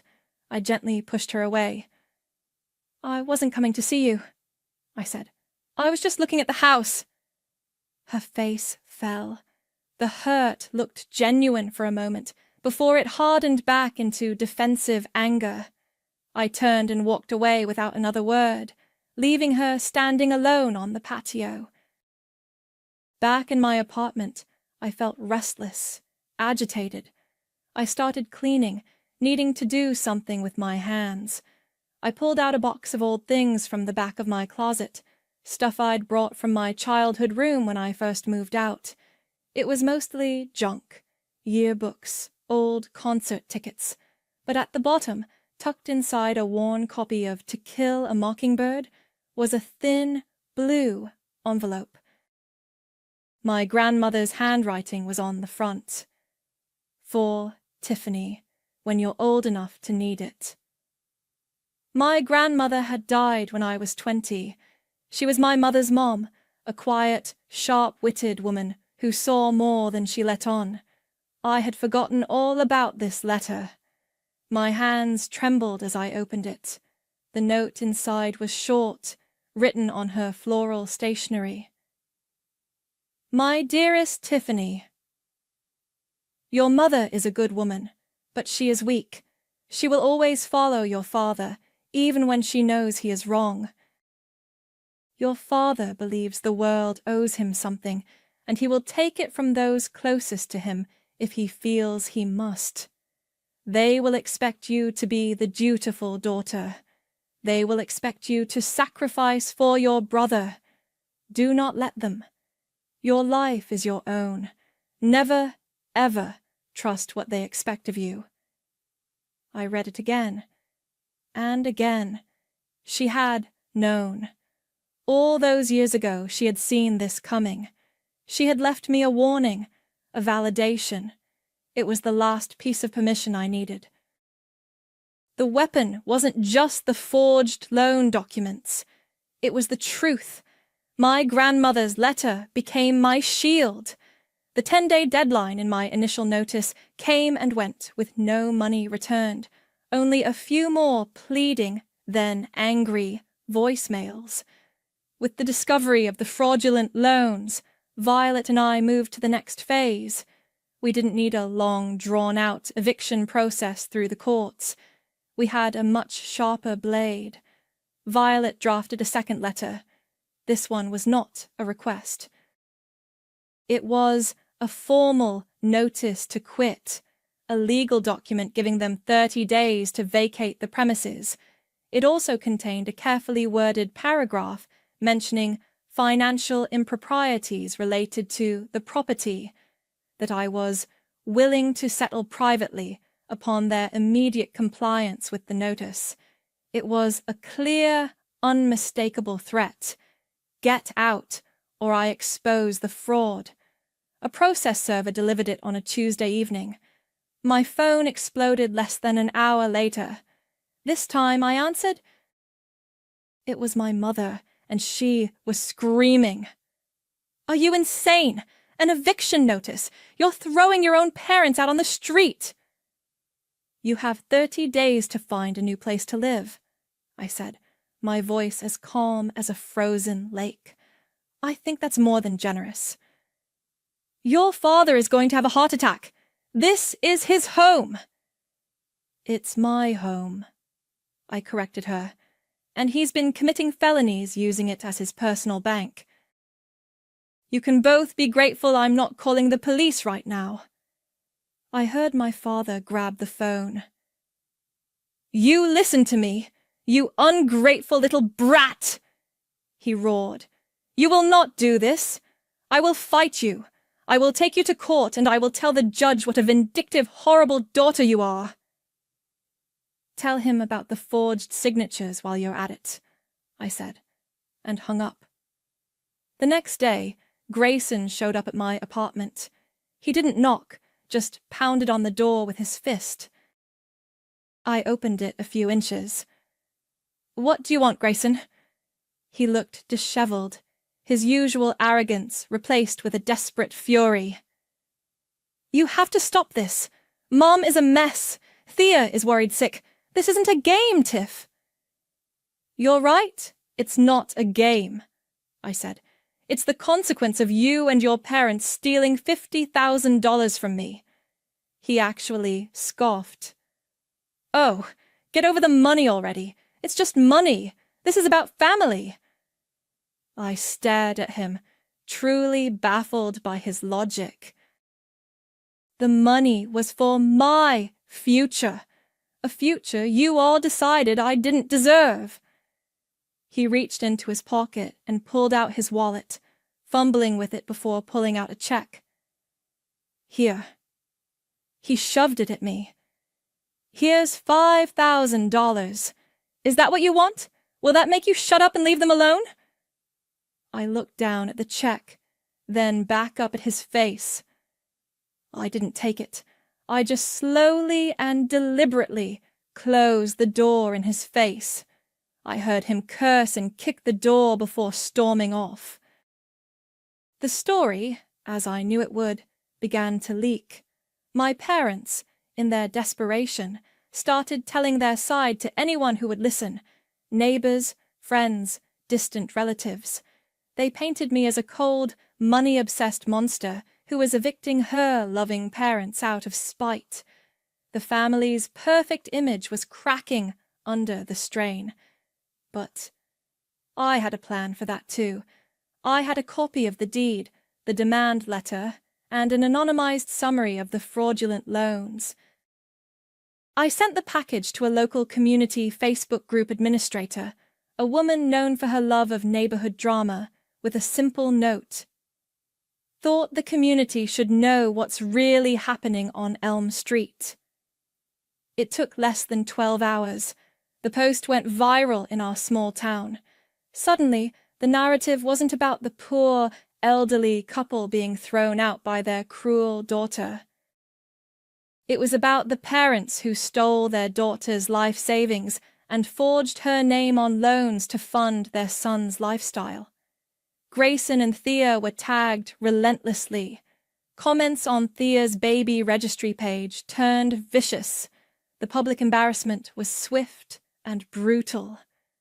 The 30 days dwindled down to 1 week. I was emotionally and physically exhausted. Samantha was right. My work was suffering. I was living on coffee and adrenaline, the strain of it all a constant hum beneath my skin. I felt isolated, but I couldn't stop. I was too close. One evening, there was a soft knock on my door. I looked through the peephole and was surprised to see my father standing there alone. He looked smaller, older, defeated. I opened the door. He wasn't yelling this time.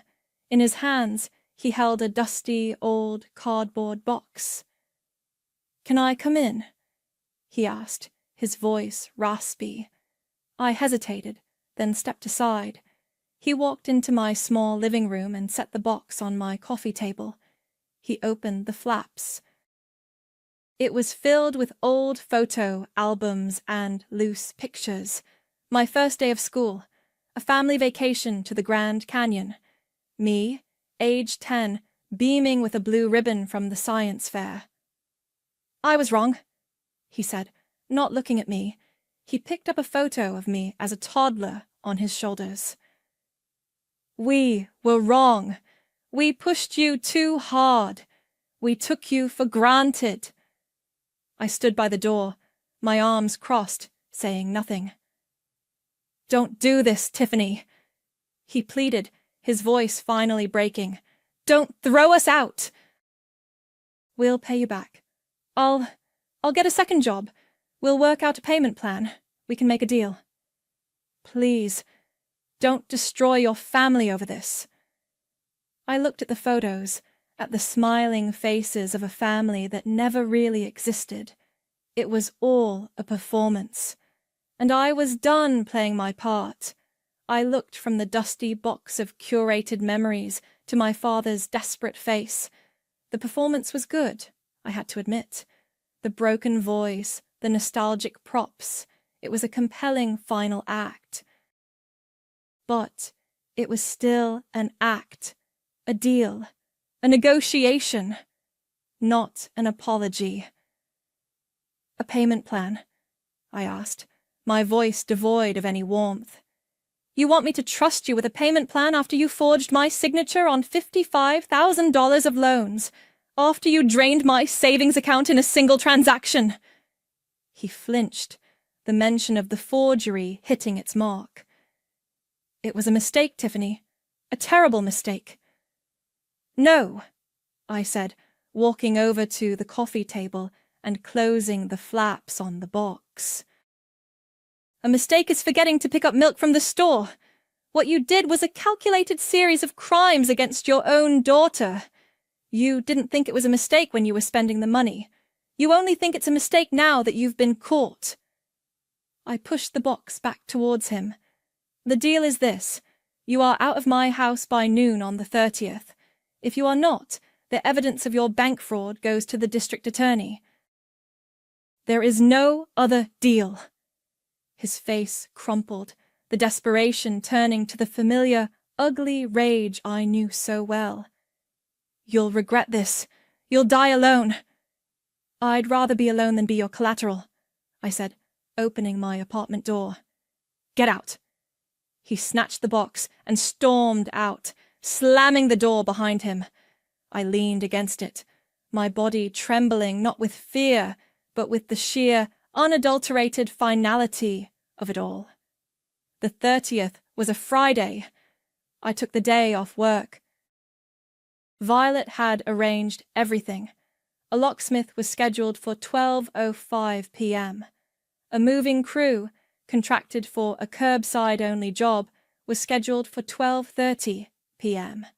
I had given my parents a final, written notice that any property left in the house after noon would be considered abandoned and removed.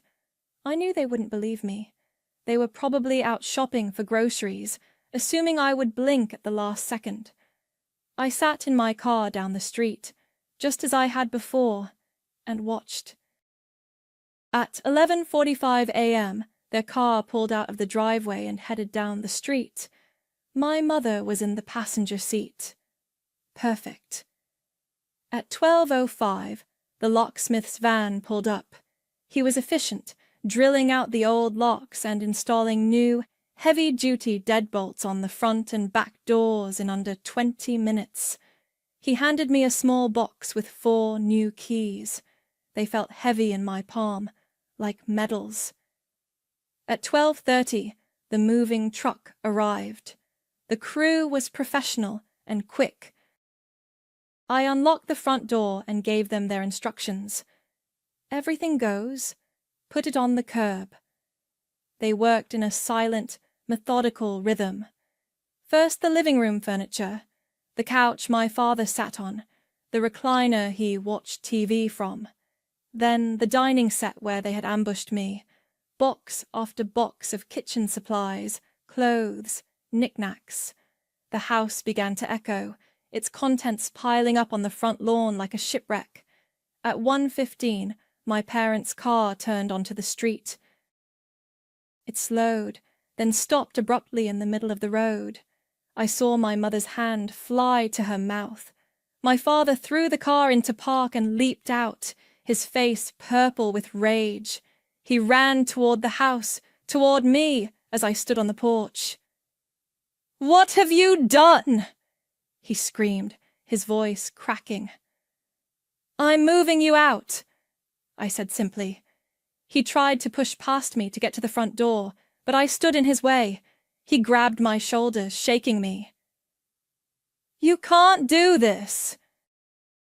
This is my house." "No, it's not," I said, meeting his furious gaze without flinching. Suddenly, he gasped.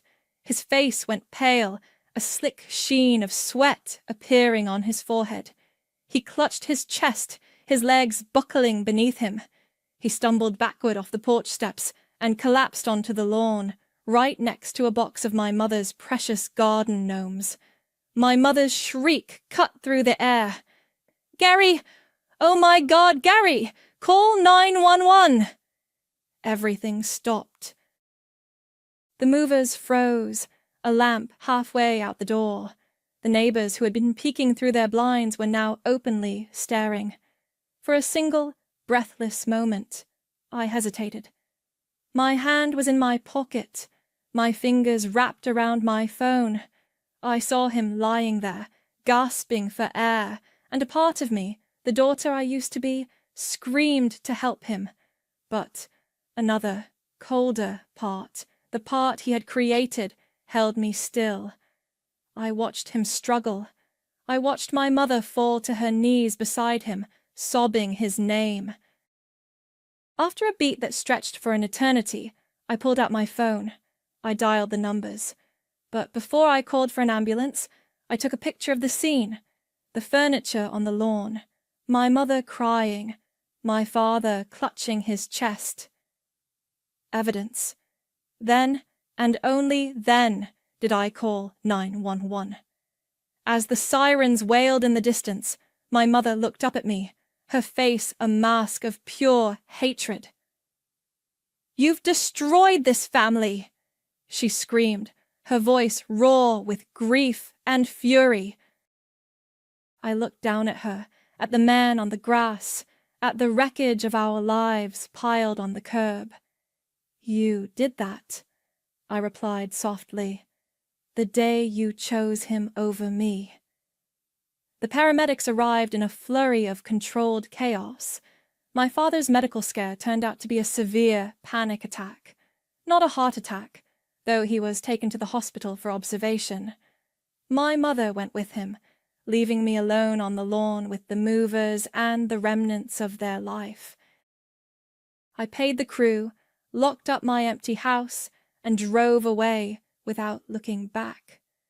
The following weeks were a blur of logistics. Violet handled the sale of the house. With the market being what it was, it sold quickly. After paying off the fraudulent loans my father had taken out, a bitter pill to swallow, but a necessary one to cut ties cleanly, and covering all the legal and realtor fees, I was left with a substantial sum.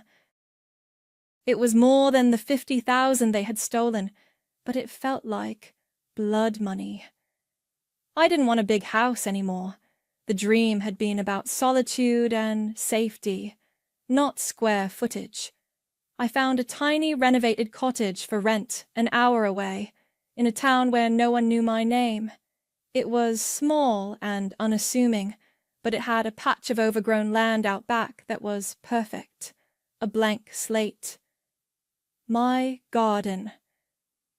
I spent the first few weeks in a state of numb exhaustion. The adrenaline that had fueled me for the past month was gone, leaving a hollow ache in its place. I heard through the grapevine that my parents were staying with Grayson and Thea, crammed into their small starter home, the one without the new extension. I felt nothing hearing this. No pity, no satisfaction, just a vast, quiet emptiness. One afternoon, a letter arrived. The return address was Grayson and Thea's. I almost threw it away, but my curiosity got the better of me. The handwriting was Thea's. I braced myself for another round of guilt or threats, but the words inside were not what I expected. Tiffany. I don't expect you to forgive me, or any of us. I know that what we did was wrong. I stood by and let it happen, and I will have to live with that. I am so sorry. I wanted you to know the truth. It wasn't Grayson's idea to ask for the money. It was your mother's. She saw a bank statement and became obsessed with the idea that you owed it to the family. She pushed Grayson, and she convinced your father it was the right thing to do. Grayson is weak and entitled, I know that, but the plan was hers. Living with them now is difficult. I see things more clearly. I'm pregnant again, and I don't want my children growing up in a family built on this kind of poison. I don't know what our future looks like, but I know it can't look like our past. I hope you find peace. Thea. I folded the letter and set it on the kitchen counter. It didn't change anything, not really. My mother's weakness, my father's entitlement, my brother's complicity, they were all just different parts of the same rotten machine. But Thea's apology felt like the first honest words I'd heard from any of them. It was a small crack of light in a very dark room. The next day, I made an appointment. It was with a therapist whose office was on a quiet street lined with oak trees. I sat in a comfortable chair across from a woman with kind eyes and told her everything, from the first pot roast dinner to the final scene on the lawn. When I finished, she was quiet for a moment. Then she asked, "And how do you feel now? Was it worth it?" I thought about it, really thought about it. I thought about the silence in my little cottage, a silence that was mine and mine alone. I thought about the weight that was no longer sitting on my chest, the constant, low-grade anxiety of waiting for the next demand, the next obligation. "Revenge gave me peace," I said, the words feeling true as I spoke them. Not joy, but peace. It was like I had to burn down the whole forest to save the one tree that was me. And now I'm standing in the ashes, and it's quiet. And I can finally breathe. That weekend, I went to the local nursery. I spent hours walking through the aisles, touching the leaves of different plants, reading the little plastic tags. I didn't buy anything exotic or difficult. I bought a small packet of chamomile seeds. They were for calming teas, the tag said. Good for anxiety. Back at my cottage, I went out to my neglected patch of land. The sun was warm on my back. I knelt down and dug my hands into the soil. It was cool and damp and smelled of life. I cleared a small patch, removing the weeds and rocks, preparing the earth. I tore open the small paper packet and tipped the tiny dust-like seeds into my palm. With my finger, I drew a shallow line in the dirt. I let the seeds fall from my hand, a promise of something new. I covered them gently, patting the soil down like a blanket. I stood up, brushing the dirt from my jeans, and for the first time in a very long time, I smiled. It wasn't a big smile. It was small and tired and a little bit broken. But it was a start. My family operates on a simple, unspoken rule. Amy gets what she wants, and I get the privilege of helping her. For my entire life, I've been the responsible one, the quiet one, the one who cleans up the mess. My name is Valerie, and at 28 years old, I was still waiting for my turn to be seen. Let me paint you a picture. When my sister Amy, now 31, got married 8 years ago, my parents, Helen and Carlton, cashed out investments to fund a wedding that cost more than my college education. I was the unpaid coordinator, photographer's assistant, and on-call therapist for every one of Amy's pre-wedding meltdowns. My gift to her was a handmade photo album I'd spent 6 months creating. She glanced at it for a second before setting it aside to open a box containing a platinum-rimmed serving dish. 2 years later, when she and her husband, Ellis, wanted to buy a house, my parents happily provided the down payment. Meanwhile, my parents' financial advice to me consisted of lectures on the importance of saving, the folly of expensive coffee, and the virtue of a minimalist lifestyle. I was living in a small one-bedroom apartment, diligently paying off my student loans and working a steady but unremarkable office job. I was the family's designated responsible adult, a role that came with a lot of duties and zero perks. So, when the email arrived 3 weeks ago, my heart did a stupid little flip. The subject line was, "Family Vacation to St. Lucia." It was a group email from my mum. She wrote about how important it was for us all to spend quality time together, especially for the kids, my niece Paige, who is 6, and my nephew Luca, who is 4. At the bottom she'd written a personal note to me. "It wouldn't be a family trip without you, Val. We've covered your ticket. Please come." For the first time in years, I let myself feel a flicker of hope. Maybe they finally saw me. Maybe they realised how much I'd sacrificed, how I always showed up, and they wanted to thank me. It was a ridiculous thought, born of a lifetime of craving their approval, but I clung to it. I requested the time off work, bought a new swimsuit, and allowed myself to dream of reading a book on a beach with no one asking me for anything. As I packed my suitcase the night before our flight, my hand brushed against a leather-bound folio tucked away in my closet. Inside were the documents that had changed my life 2 months ago. My grandmother, Fatima, had passed away last year. She was the only person who ever saw the family dynamic for what it was.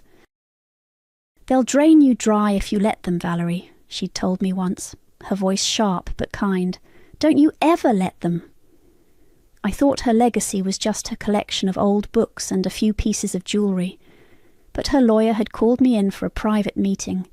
My grandmother, a woman who had lived modestly but invested wisely, had left her entire estate to me in a private trust that became accessible on my 28th birthday. It was a significant amount of money, enough to change my life completely. Her instructions were clear. It was for me and me alone. She knew if anyone else in the family got a whiff of it, they'd see it as their personal slush fund. I hadn't told a soul. It was my secret, my escape plan, my silent rebellion waiting for a cause. The next morning at the airport, the familiar chaos was in full swing. Paige was whining that her tablet was low on battery and Luca was trying to climb over the luggage cart. My dad was looking stressed and my mum was trying to placate Amy, who was sighing dramatically as if the sheer effort of standing was too much to bear. Her husband, Ellis, stood by silently, offering her a bottle of water with a look of practised servitude. "Valerie, thank God you're here," my mum said, her relief palpable. "Can you just watch the kids for a second while we get the bags checked?" I managed a tight smile and took Luca's hand, steering him away from a collision with a stranger's legs. For the next hour I was on full-time kid duty, just as I always was at family gatherings. I bought them snacks, took them to the bathroom, and refereed a fight over a toy airplane. The flicker of hope I'd felt was dimming fast. Finally, we were all gathered near the check-in counter. My parents were handing over their passports. Amy sauntered over to me, a smug little smile playing on her lips. She held out a laminated sheet of paper.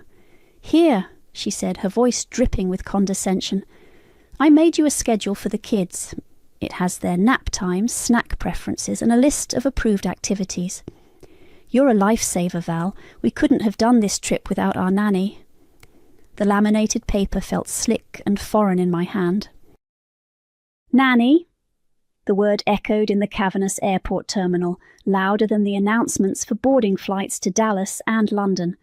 It wasn't a request, it was a job description, a label. My role for the week, neatly printed and sealed in plastic. For a moment, the world went quiet. The bright lights of the departure board blurred, and the chatter of 100 travellers faded into a dull hum. All I could see was my sister's perfectly glossed smile, the look of triumphant ownership in her eyes. A hot, sharp feeling pricked at the back of my throat. It was the familiar sting of humiliation, but this time it was different. It was public. Strangers bustled past us, oblivious, but in our small family circle, the power dynamic had been laid bare for everyone to see. I was the help. I glanced at my parents.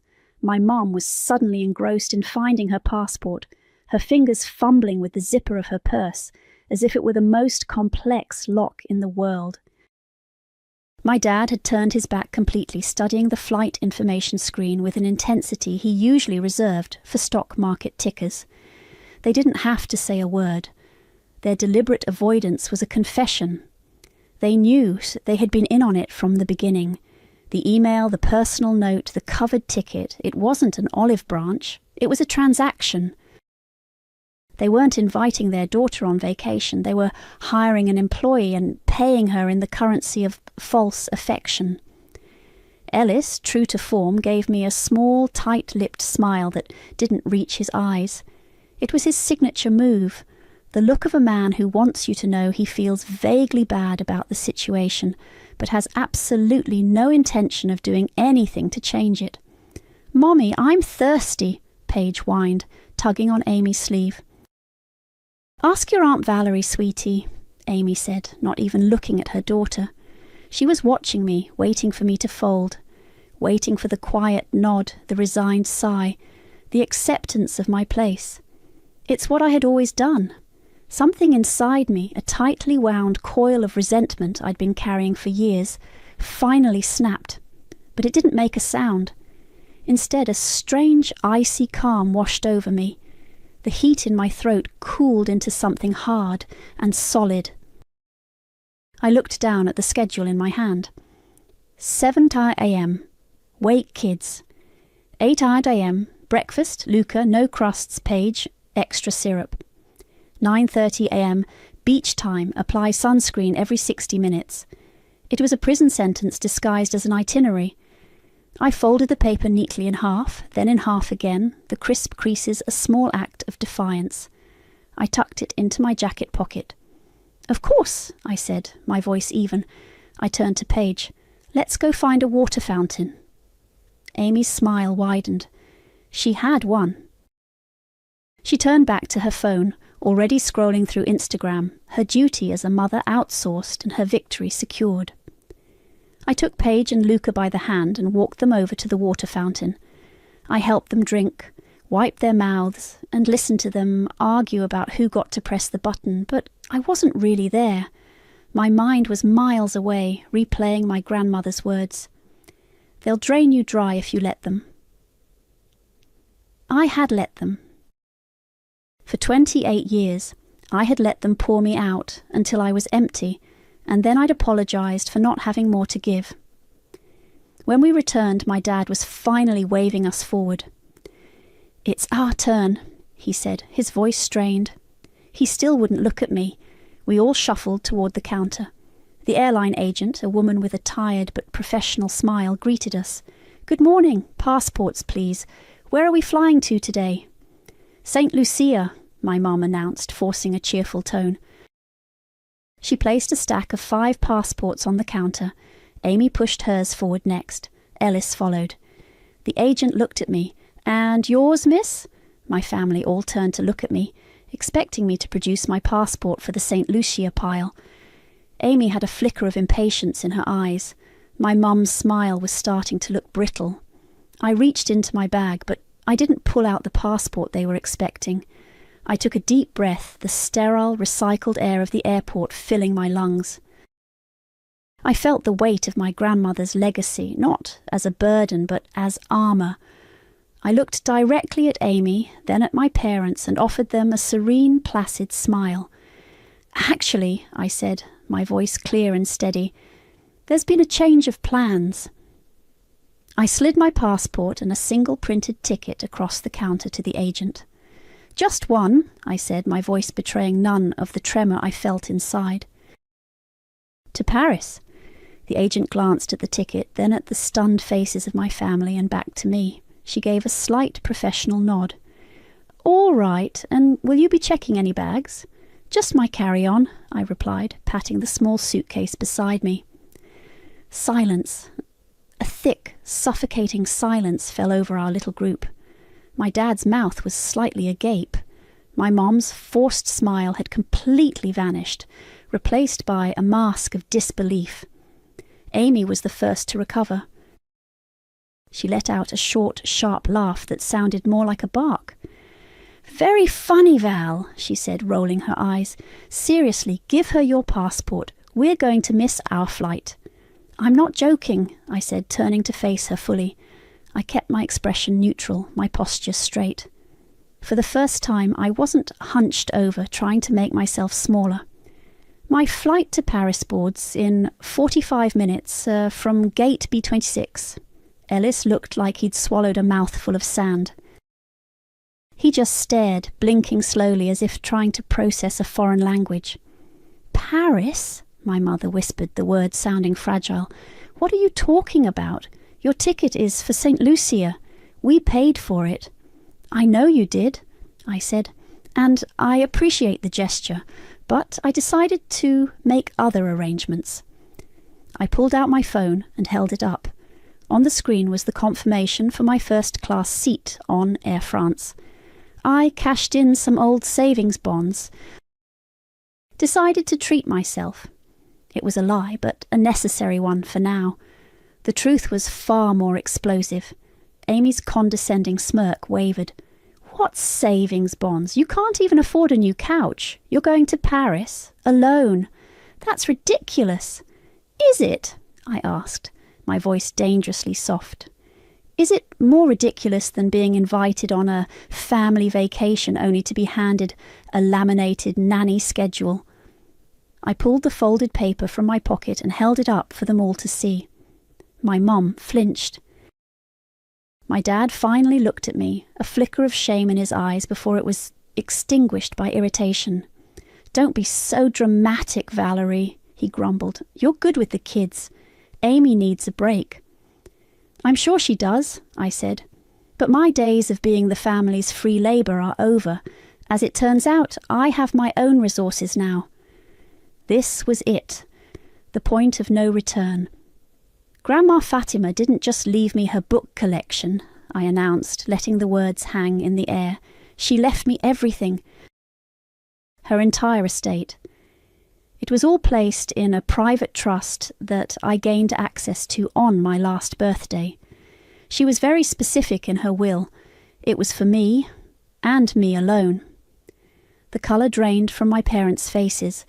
They looked like they'd been slapped. Amy's jaw went slack, her carefully constructed mask of superiority crumbling into raw, ugly shock. "You're lying," she hissed, her voice low and venomous. "Grandma loved me. She wouldn't do that." "Oh, she loved you," I agreed. "But she saw me. She saw how you all treated me. She saw me coordinating your wedding while you complained about the canapes. She saw me helping you move into the house Mum and Dad paid for. She saw me picking up your kids every time your daycare plans fell through. She saw it all, and she made sure I'd have a way out." The airline agent cleared her throat. "Mum, I can check you in whenever you're ready." I gave her a grateful smile. "Thank you." I turned back to my family. They were a tableau of disbelief and fury. Paige and Luca, sensing the tension, had gone quiet, clutching their parents' legs.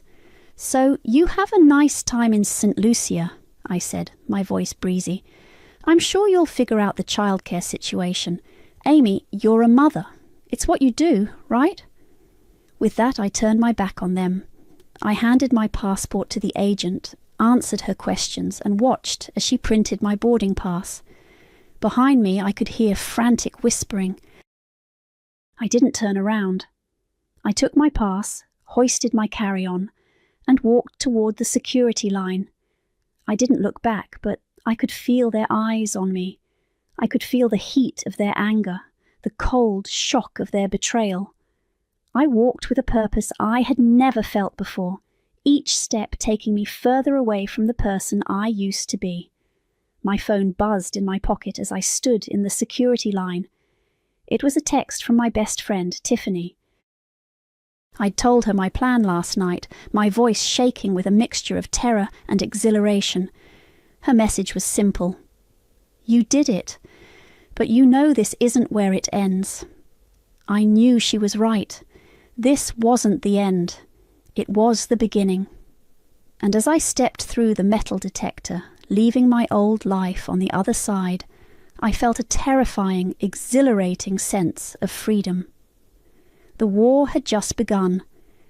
Paris was beautiful, but freedom had a strange and bitter aftertaste.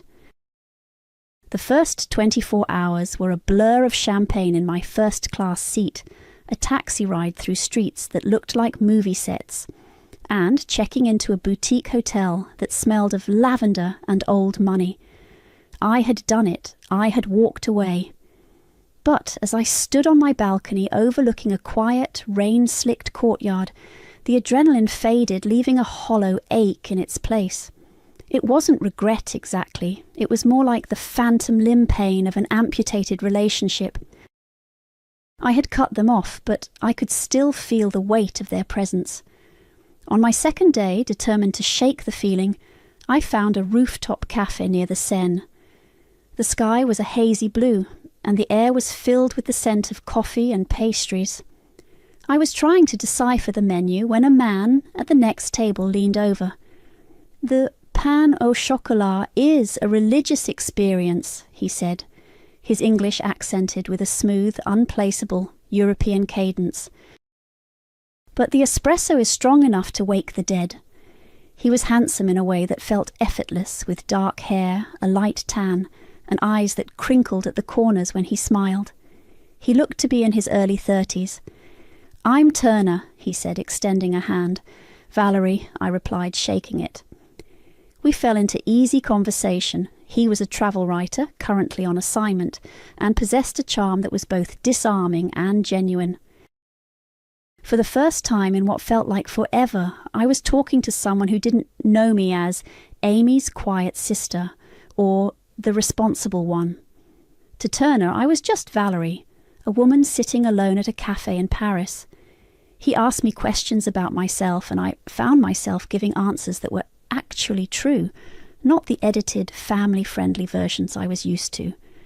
When he smiled, I felt a warmth spread through my chest that had nothing to do with the coffee. I felt seen. The illusion of a clean break was shattered that afternoon. My phone, which had been blissfully silent, began to buzz incessantly. It was a group chat Amy had created titled St. Lucia Debacle. The first message was from her. "Paige has a fever. The hotel doctor is ridiculously expensive. Of course, you wouldn't know about that, jetting off to Paris." Another followed a few minutes later. "Luca refuses to eat anything but chicken nuggets, and the resort doesn't have them. He had a complete meltdown at dinner." Then one from Ellis. "The hotel overbooked and tried to give us a room with one king bed for the 4 of us. Took hours to sort out." I stared at the messages, a cold knot tightening in my stomach. This was her strategy. Not direct confrontation, but a passive-aggressive campaign of 1,000 cuts, designed to make me feel guilty, to remind me that their chaos was my responsibility. I silenced the chat and put my phone away, but the damage was done. The phantom limb was throbbing again. I spent the rest of the day with Turner, exploring the winding streets of Montmartre.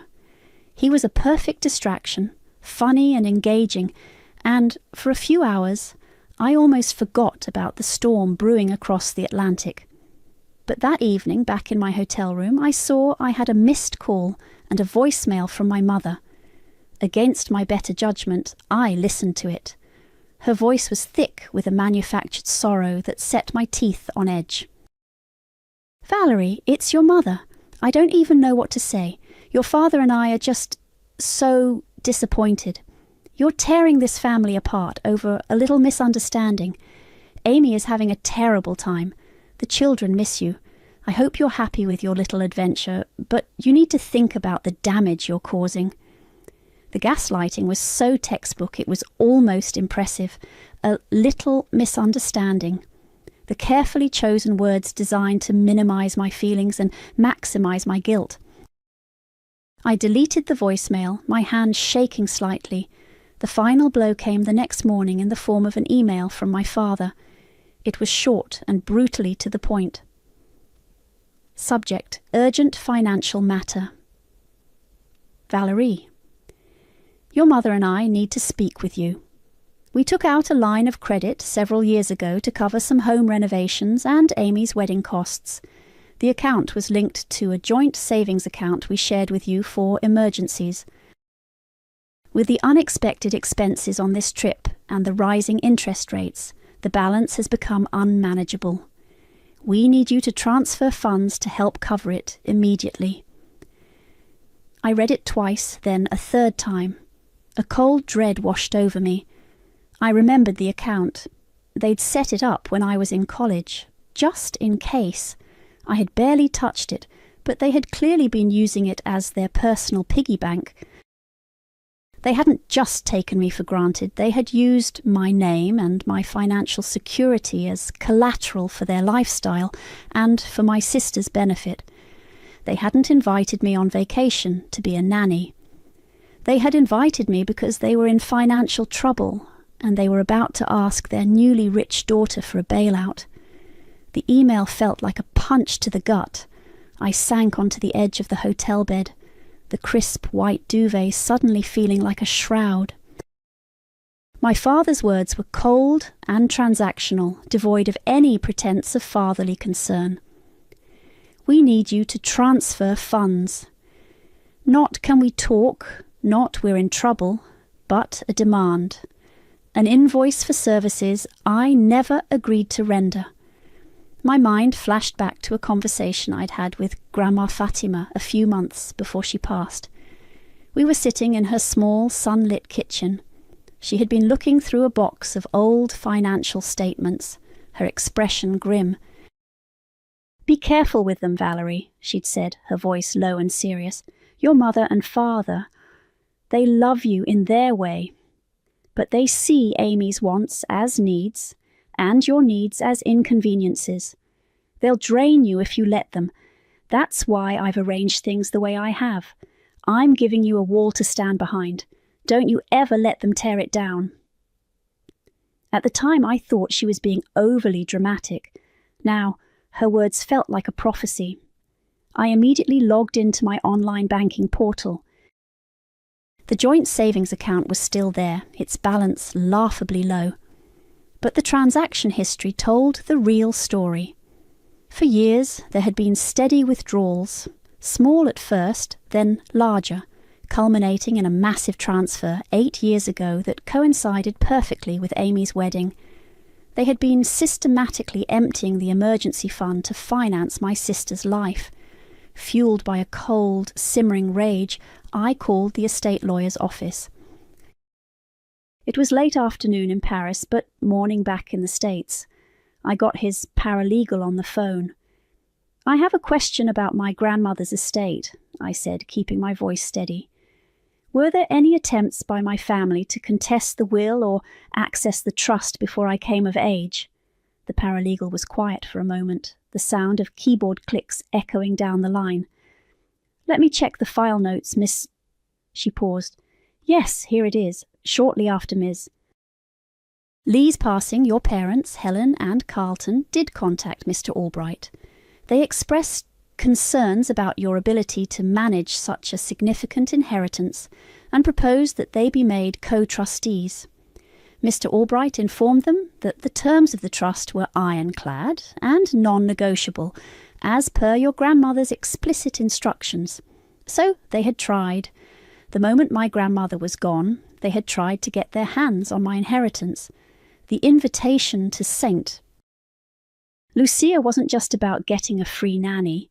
It was their plan B. They were going to corner me, lay on the guilt, and present me with their financial problems, expecting me to solve them. Later that day, I met Turner for coffee. I must have looked as wrecked as I felt, because the first thing he said was, "Are you okay? You look like you've seen a ghost." The story just spilled out of me. The airport, the nanny schedule, the emails, the joint account. I laid out the whole ugly mess. He listened patiently, his expression shifting from amusement to concern to quiet anger on my behalf. He didn't offer easy platitudes or tell me what to do. He just listened. "They didn't just take you for granted, Valerie," he said gently when I was finished. "They used you as a financial safety net without your consent. That's not what a family does." His simple validation was like a balm on a raw wound. For my entire life, my reality had been denied and repackaged as me being too sensitive or dramatic. Hearing someone else see the situation for exactly what it was felt revolutionary. That evening, I took the first concrete step. I logged back into my trust account. Following the lawyer's earlier advice, I wired a large portion of the funds into 2 new, separate accounts at a different bank, one for long-term investments, one for liquid assets. Then, I initiated the process to have my name removed from the joint savings account I shared with my parents, severing the final financial tie that bound me to them. As I clicked the final confirmation button, a wave of emotion washed over me, so powerful it buckled my knees. I stumbled out onto the balcony, gasping for air. Turner, who had insisted on walking me back to my hotel, was waiting in the sitting area. He saw my face and was by my side in an instant. "Hey, what's wrong?" he asked, his voice soft. The dam broke. I started to cry. Not the quiet, sad tears of a victim, but huge, racking sobs of pure, unadulterated relief. It was the sound of 28 years of suppressed anger and hurt finally being released. I cried for the little girl who just wanted her parents' approval, for the teenager who worked a part-time job to buy her own prom dress, for the young woman who had been made to feel that her only value was in her utility to others. Turner didn't say anything. He just wrapped his arms around me and held me while I shook, letting me cry it all out. It wasn't a romantic gesture, it was an act of profound human kindness. And in his arms, I didn't feel weak. I felt like I was finally letting go of a weight I hadn't even realized I was carrying. The next morning, my phone buzzed with a notification. It wasn't a text or an email. It was a tag on social media. Amy had posted a gallery of old, unflattering photos of me from my awkward teenage years. Braces, bad hair, the works. The caption read, "Throwback to my weird little sister who was always in her own world. Some things never change. Now she's too good for her family. Guess money can't buy you class." Greedy Chuck's family betrayal. Staring at my phone, I felt a familiar cold dread creep up my spine. Amy's post was a masterclass in passive aggression. The photos were carefully chosen to be mortifying. Me at 14 with a mouthful of braces and a bad perm. Me at 16 looking painfully shy in a homemade bridesmaid dress at a cousin's wedding. The caption was a poisoned dart, painting me as a socially awkward loner who had stumbled into money and promptly forgotten her loving family. It was a narrative designed to garner sympathy for her and cast me as the villain. A few of her friends had already commented with supportive emojis and phrases like, "You're better off without that kind of negativity." My first instinct was to hide, to delete my account, throw my phone in the Seine, and disappear. That's what the old Valerie would have done. She would have absorbed the blow, internalized the shame, and let Amy control the story. But I wasn't the old Valerie anymore. I spent the next hour in my hotel room, not stewing in anger, but compiling evidence. I scrolled back through years of text messages, saved old emails to a new folder, and dug through my cloud storage for photos. It was a digital archaeology of my own neglect. By the time I was done, I had a small but powerful arsenal. Then I started to write. I didn't write with anger or spite. I wrote with the calm, factual precision of a witness giving a statement. I opened a new post on my own social media page, which I rarely used. There has been some public speculation about my relationship with my family recently, I began, and I feel it's time to offer some clarity. For most of my life, I have served my family not just as a daughter and sister, but as an on-call, unpaid assistant, event planner, and childcare provider. I did this out of love, but over time, it became an expectation. I then attached a few key pieces of evidence. The first was a screenshot of an email from Amy from 2 years prior, asking me to cancel my own birthday dinner plans to watch Paige and Luca because her babysitter had flaked. My polite refusal had been met with a reply that read, "Seriously, Val, what's more important, some dinner with your work friends or your own niece and nephew? Some people are just selfish." The second was a screenshot of a text exchange with my mother about Amy's lavish 31st birthday party last year. I had asked if they needed help with the cost, and my mum had replied, "Don't be silly, dear. We're happy to do it for her. You just focus on saving up. Maybe you can afford a nicer apartment one day." The final attachment was a photo of the laminated nanny schedule. I didn't add any commentary. It spoke for itself. I concluded my post. A recent inheritance from my beloved grandmother has given me the financial independence to step back from a dynamic I have come to realize is unhealthy.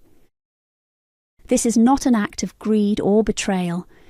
It is an act of self-preservation. I wish my family well from a distance. I hit post and then I turned my phone off. I didn't need to watch the fallout. I knew it would be messy. Tiffany texted me a few hours later. "All hell has broken loose. Your mum tried to comment about how you're twisting things and got absolutely roasted. Amy deleted her original post. You hit a nerve." I didn't reply. Instead, I put on a nice dress and took myself out to dinner. I'd made a reservation at a restaurant inside the Eiffel Tower. As I sat there, a glass of wine in hand, looking out over the glittering expanse of Paris, I felt a sense of peace I hadn't known was possible. I wasn't hiding. I was living. When I got back to the hotel, I turned my phone back on. Amidst the flurry of notifications, there was a direct message request from an account I didn't recognize. It was from Ellis. My first thought was that it would be a tirade, a defense of his wife, but the message was just 3 words. "Can we talk?" My curiosity got the better of me. I accepted the request. A longer message appeared almost instantly. "Valerie, I know I have no right to ask you for anything.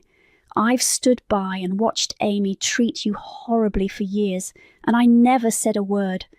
I'm a coward, and I'm sorry. But what she's doing now, what your parents are doing, it's gone too far. The truth is, we're in serious financial trouble. Amy's spending, the house, it's all a house of cards. She's terrified that your inheritance means her safety net is gone." He paused, and then the next message came through, the one that made the air freeze in my lungs. "There's something else you need to know. 2 years ago, we were in a really tight spot. We needed to consolidate some high-interest credit card debt. We were rejected for a loan, but Amy, she found a workaround. She used your personal information to co-sign the application. She forged your signature, Valerie. I told her not to, but she was desperate. She said you'd never find out." I stared at the words, my blood turning to ice. Forgery, fraud. It wasn't just emotional manipulation and financial leeching anymore. This was a crime. a deliberate, calculated crime committed against me by my own sister.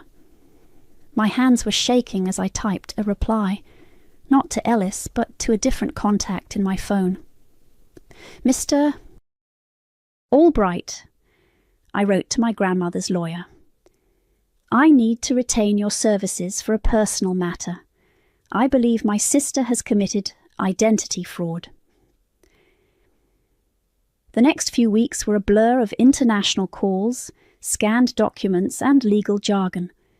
Mr. Albright, my grandmother's shrewd and methodical lawyer, took my case with a gravity that was both terrifying and validating. Ellis, true to his word, provided the necessary details, the name of the lending institution, the approximate date of the loan, and the amount. It was all the lawyer needed. The digital paper trail was undeniable. Amy had used an online loan application, and the IP address was traced back to her home computer. The forged signature was a clumsy digital facsimile of my own. My parents, predictably, went into crisis mode. The moment they were served with a notice of impending legal action, my phone rang. It was my mother. "Valerie, you have to stop this," she pleaded, her voice cracking with desperation.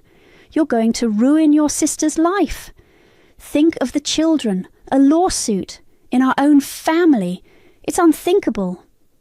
What was unthinkable was Amy committing a felony using my name, I replied, my voice as cold and hard as a block of ice.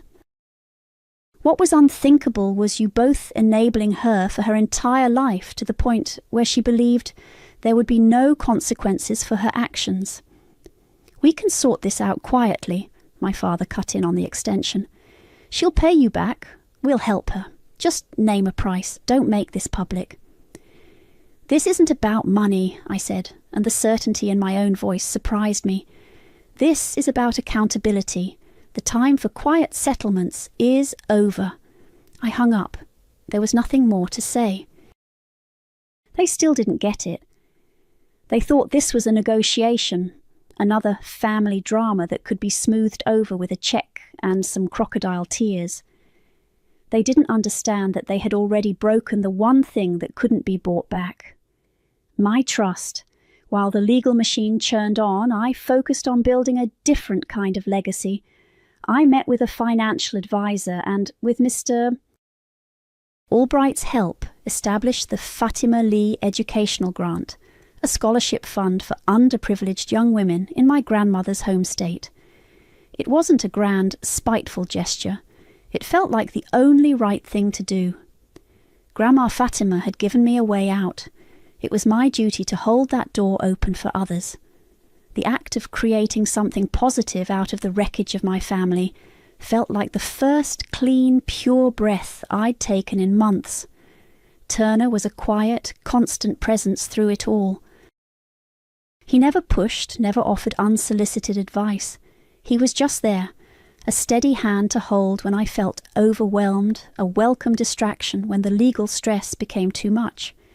He was my anchor in a world that had been turned upside down. The day of the deposition arrived.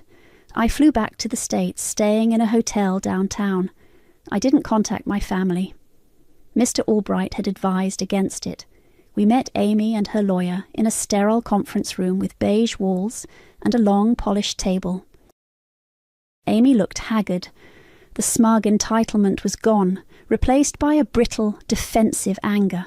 She refused to look at me.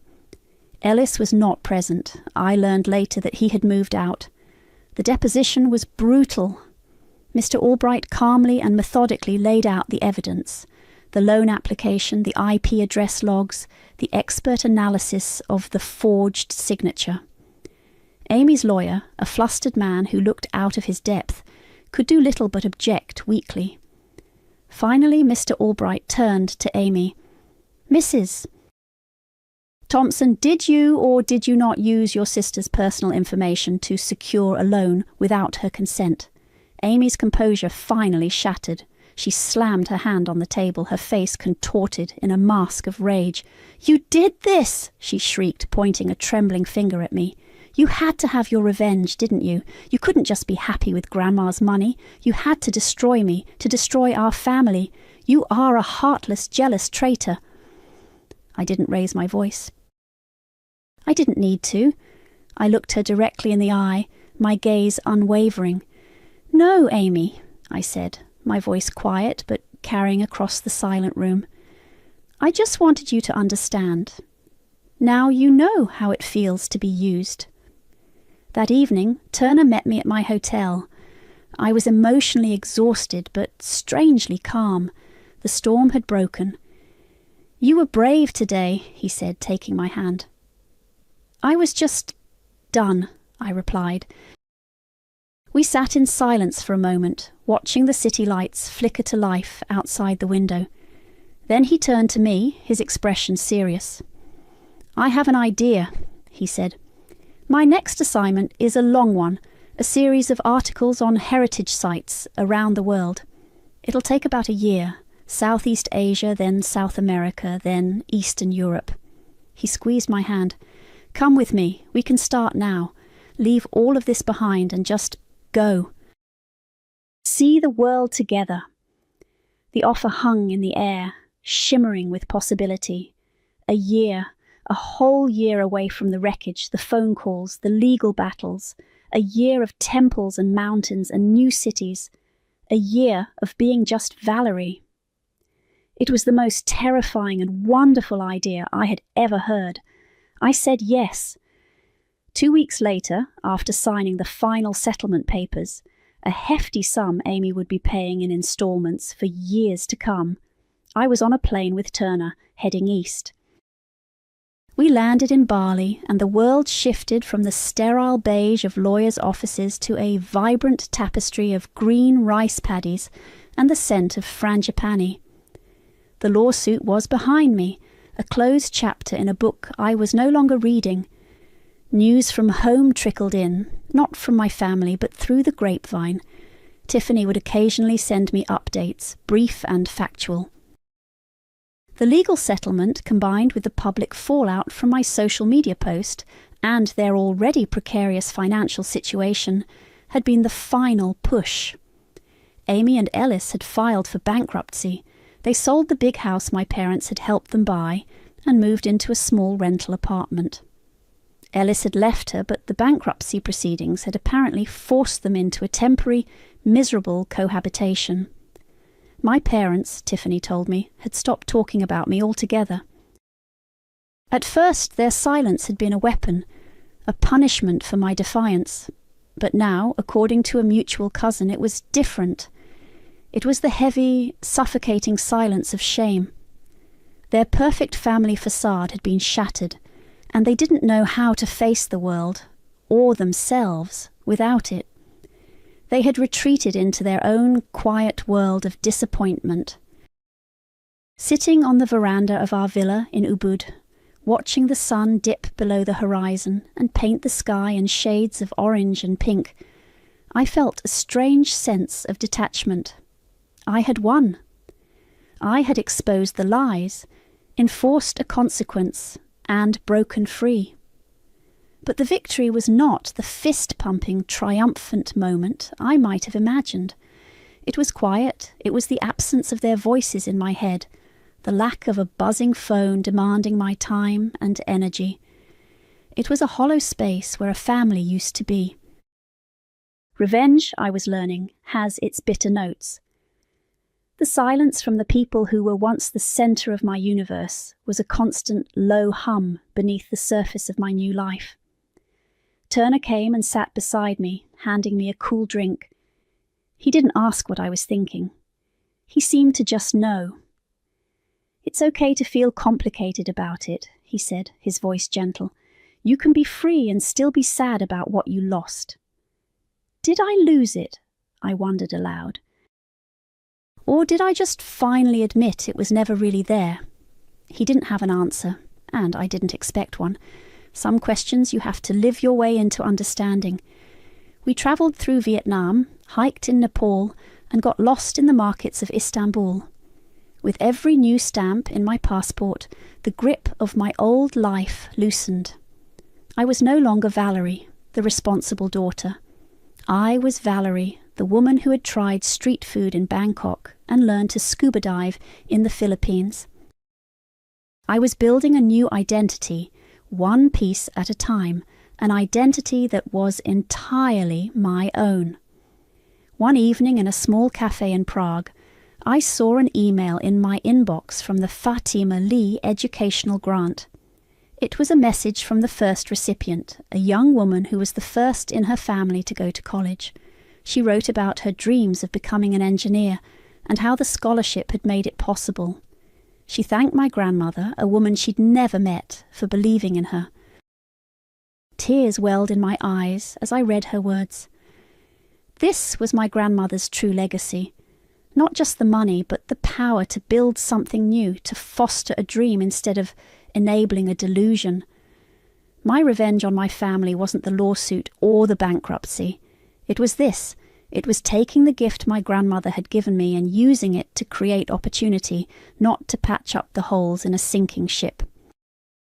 I still have the occasional phantom pain, a fleeting memory of a Christmas morning or a shared laugh that feels like it belonged to someone else's life.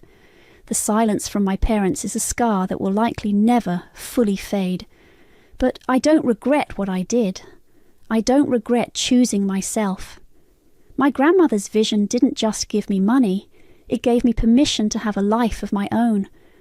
I used to dream of being recognized, of my family finally turning to me and saying, "We see you.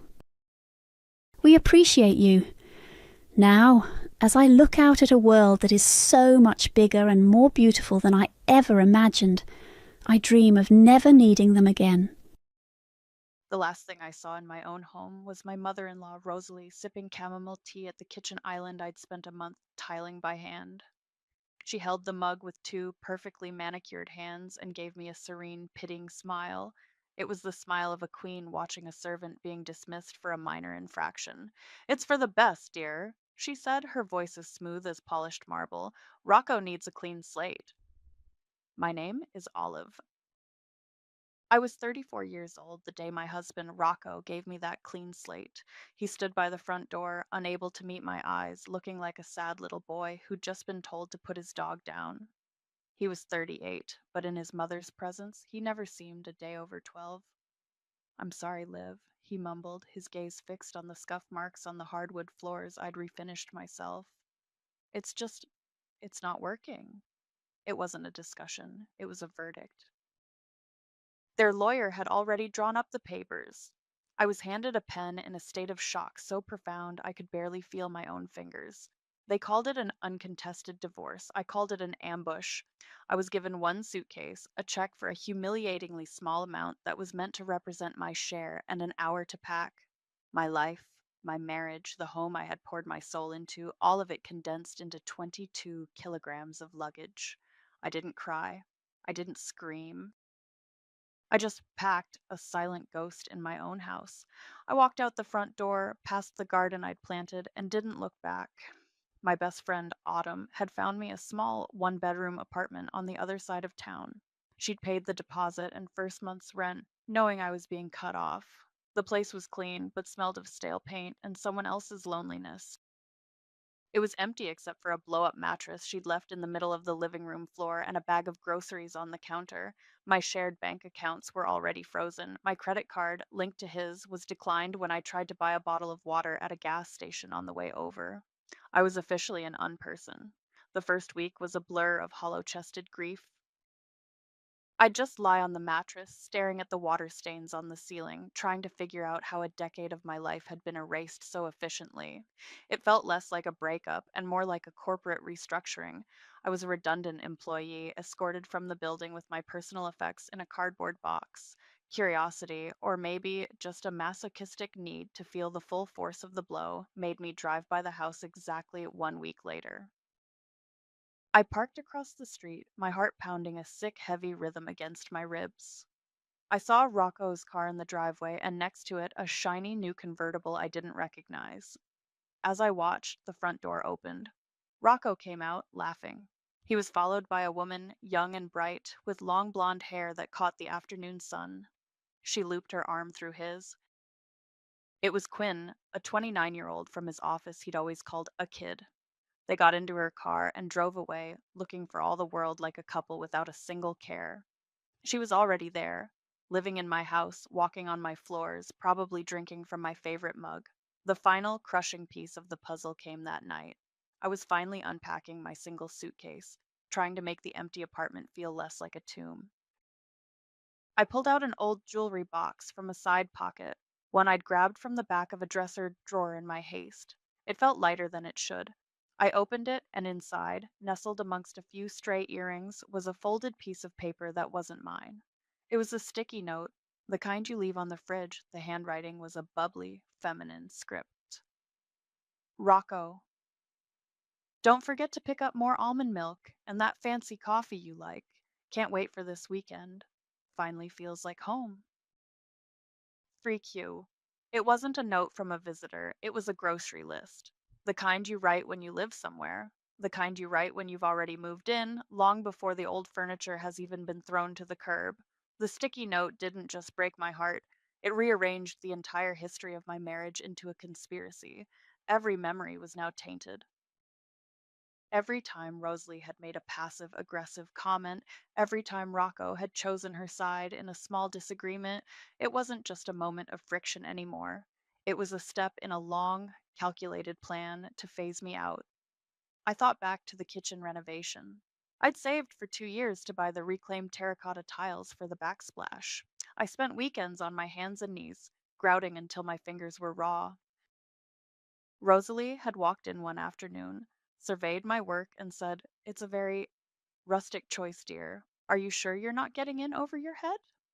Rocco, standing right beside her, just gave me that weak, apologetic smile. He didn't defend my vision or my effort, he just wanted the moment to pass without conflict. His mother's comfort was always more important than my feelings. "Stay in your lane, Liv," he'd told me once when I'd questioned a financial decision Rosalie had encouraged him to make. I see now that my lane was always meant to be temporary, a short-term rental until a more suitable tenant came along. Grief is a luxury I couldn't afford. My tiny check from the divorce wouldn't last long. Within a month, I was juggling 2 jobs. By day, I cleaned houses for a small local company.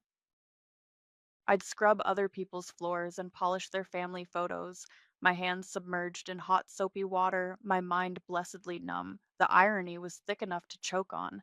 I was an expert at making a house a home, but only for strangers. At night, I worked retail at a department store, folding sweaters and forcing a smile for customers who complained about the price of socks. My days smelled of bleach and my nights of polyester. I'd come home to my empty apartment, too exhausted to even cry, and fall asleep on the air mattress. Autumn was my anchor. My friend of 15 years, she refused to let me drown. She'd show up unannounced with pizza and a cheap bottle of wine, sit on the floor with me, and let me talk until I ran out of words. She never told me to get over it. She just listened. "You're allowed to be broken for a while," she said one night, picking a mushroom off her slice. "But you're not allowed to stay that way. Promise me." I promised. It was that promise that made me call Xander Shaw. I'd known him in college. We'd run in the same circles before I met Rocco. I knew he'd become a lawyer, and a damn good one. I needed to understand the legal paperwork I'd signed in a daze to see if there was anything, any small thing, I'd missed. We met for coffee at a place miles away from my old neighborhood. He was just as I remembered him, sharp, kind eyes, and a way of listening that made you feel heard. He reviewed the divorce decree I'd brought, his expression growing tighter with every page he turned. "This is brutal, Olive," he said, finally looking up. "They basically stripped you of everything. You built equity in that house for 10 years. "I know," I whispered. He leaned forward slightly. "For what it's worth, I never liked him. Always seemed like his mother's shadow." It was a small thing, but hearing someone else say it felt like a lifeline. It was validation. It meant I wasn't crazy. A few months after that, I was scrolling on my phone during a lunch break, my back aching from scrubbing a marble shower. An article from a local real estate blog popped up in my feed. "Historic charm meets modern luxury in Willow Creek." I clicked on it without thinking. And there it was. My house. my home. It was staged beautifully, professionally photographed to look like a magazine spread. Then I saw it. The kitchen. My terracotta tiles, my handiwork, my pride, all gone. They'd painted over them in a cold, lifeless, industrial gray. Something inside me didn't just break, it hardened. The grief that had been a dull, constant ache finally cooled and sharpened into something else. Something with an edge. They hadn't just taken my house, they had erased me. They had painted over my life like it was a dated design choice. I saved the link to the article. I wasn't just going to survive anymore, I was going to come back, and I was going to buy back everything they stole. The image of my gray washed kitchen became my screensaver. It was a constant, bitter reminder. Every time I felt like giving up, I'd look at that picture and feel the cold fury rise in my throat. That anger became my fuel. I called Xander again a week later. I want to know everything about that house, I said, my voice flat and steady. The ownership history, the mortgage, everything. That's public record mostly, he said. I can pull the title history for you. Anything specific you're looking for? I don't know, I admitted. It just feels wrong how they did it. A few days later, he called back. Okay, this is interesting, he said, and I could hear the rustle of papers. There are a few peculiar things. The original deed was in both your and Rocco's names, as expected. But about 3 years ago, a quitclaim deed was filed, transferring your interest to him solely. Did you sign that? I thought back. 3 years ago? We were supposedly happy then. I remember signing a stack of papers for a refinance, I said slowly. Rocco said it was just standard stuff to get a better interest rate.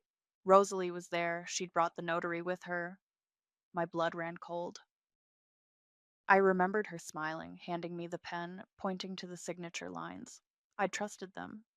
I'd bet my license that what you signed was buried in that stack, Xander said grimly. It's a scummy move, but if your signature is on it, it's technically legal. Still, let me keep digging.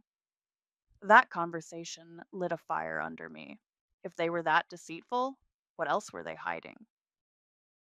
I started my own investigation, spending my nights in the local library's computer lab instead of staring at my ceiling. I learned how to search county records, business filings, and court documents. What I found was staggering. Rosalie's wealth was a house of cards. The family business she was so proud of was leveraged to the hilt. Their lavish lifestyle was funded by a series of second mortgages and high interest loans. She wasn't a savvy matriarch. She was a gambler on a losing streak, and Rocco was her co-signer on almost everything. Seeing their vulnerability gave me a target. I stopped just surviving and started strategizing. Every dollar I earned was a brick in the foundation of my new life. I sold the few pieces of good jewelry I'd managed to leave with. I picked up extra cleaning jobs on weekends. I moved from the air mattress to a secondhand futon. My diet consisted of rice, beans, and a burning desire for payback. I also invested in myself. I used the library's free resources to take online courses in bookkeeping and digital marketing. My retail job had taught me about inventory and sales, and my cleaning job had taught me discipline. I started offering my services as a freelance bookkeeper to the same small businesses whose offices I cleaned. My first client paid me $50 to organize a month's worth of receipts. It felt like a million. The first year bled into the second. My freelance work grew steadily. I was still tired, still working constantly, but it was a different kind of exhaustion. It was the satisfying ache of building something that was mine, something no one could take away. Then, the twist I never saw coming. A letter arrived from a law firm in another state. My great aunt Eleanor, a woman I'd met only twice in my life, had passed away. She was a recluse who had never married or had children, and she'd left her modest estate to be divided among her few living relatives. My share, after all the legalities were settled, was just over $50,000. It wasn't a fortune. It wasn't enough to change my life overnight. But as I stared at the check, I knew exactly what it was. It was seed money. It was the key that would one day unlock my front door. 5 years. It took 5 years to climb out of the hole they'd thrown me into. In that time, I went from a ghost sleeping on an air mattress to the owner of a modest but comfortable townhouse on the other side of the city. My freelance bookkeeping business had flourished, growing from a $50 side hustle into a full time career with a roster of loyal clients. I was 39, financially stable, and for the first time since that horrible day, I felt like I was standing on solid ground. The news came, as it often does, through a text from Autumn. It was a screenshot of a real estate listing. There was no caption, just the image of my old house, looking a little worn around the edges, with a bright red for sale sign staked in the front lawn I'd once meticulously weeded. I stared at the picture, my breath catching in my chest. All the work, all the discipline, all the carefully constructed peace I'd built for myself over the past 5 years threatened to crumble. But beneath the tremor of old pain, a cold, clear sense of purpose settled over me. It was time. The public downfall of Rocco and Quinn had been a slow motion car crash I'd watched from a safe distance. Friends of friends would occasionally pass on gossip. Loud fights in public, whispers of bad investments, Quinn's flashy convertible being repossessed. Their perfect life, built on my ruins, had been just as hollow as Rosalie's finances. The sale of the house was the final, inevitable confirmation that the house of cards was collapsing. I called Xander the next day. We'd kept in touch over the years, our relationship settling into a warm, easy friendship with an unspoken current running beneath it. He'd celebrated every small victory with me, from my first big client to the day I signed the mortgage on my townhouse. They're selling it, I said, no preamble needed. He knew which they and which it I meant. I saw, he replied, his voice calm and steady. What do you want to do? I want to buy it. There was a pause on the other end of the line. Okay, he said, the single word filled with unwavering support. We can do that. We'll set up a shell company, a blind LLC. They'll never know it's you. Your name won't appear on a single document they see. We met at his office the following week to begin the process. He laid out the strategy, explaining how the LLC would shield my identity completely. As he was gathering the necessary property information, he pulled up the file he'd kept for me from 5 years ago. He spread the old title documents across his desk, including a copy of the quitclaim deed I had supposedly signed. He stared at it for a long moment, his brow furrowed. You know, he said, tapping a finger on the signature line, I've always had a weird feeling about this. He opened his desk drawer and pulled out the retainer agreement I'd signed with him 5 years prior. He placed them side by side. Look, he said, pointing. Look at your signature. The O in olive, you loop it from the top. Here, on the deed, the loop starts from the bottom. And the B in Barnes, yours is sharp, angular. This one is rounded. I leaned in, my heart starting to pound. He was right. They were small, almost imperceptible differences, but they were there. It was a masterful imitation, the kind of forgery someone would practice, but it wasn't my handwriting. I signed a stack of papers, Xander. Maybe I was just rushing. No, he said, his voice firm. He looked up at me, his eyes dark with anger on my behalf. This isn't a rushed signature, Olive. This is a forged one. They didn't just trick you into signing it away. They faked your signature on the most important document to make absolutely sure they could steal it from you without a fight. The air left my lungs. The betrayal wasn't just emotional manipulation, it was felony fraud. A potential legal storm was brewing, and I was no longer just the buyer. I was the rightful owner who had never legally left. The knowledge of the forgery changed everything. My plan shifted from simple revenge to righteous reclamation. This wasn't just about buying back a house, it was about taking back a life that had been stolen through criminal means. Xander advised we keep the forgery quiet for now. Let them sell it to you first, he said, a grim smile playing on his lips. Let them walk into the trap willingly. The fraud gives us leverage that will make their heads spin. We moved quickly. Xander filed the paperwork to create Olivia Barnes LLC, a name just similar enough to my own to be a private, bitter joke. Through him, acting as the LLC's representative, we submitted an aggressive, all-cash offer that was slightly above their asking price. We knew from public records that the house was drowning in liens and a second mortgage, likely from one of Rosalie's failed schemes that had finally caught up with them. Rocco would be desperate. An all-cash offer meant a fast, clean closing with no risk of financing falling through. To make it even more irresistible, we waived all inspections. I knew every flaw in that house, every creaky floorboard and leaky faucet. I didn't need an inspection. I had memories. Their real estate agent, a woman named Daphne Ford, called Xander within hours. She was practically giddy. My clients are thrilled, she gushed. They've had a few other inquiries, but nothing this solid. They want to accept immediately.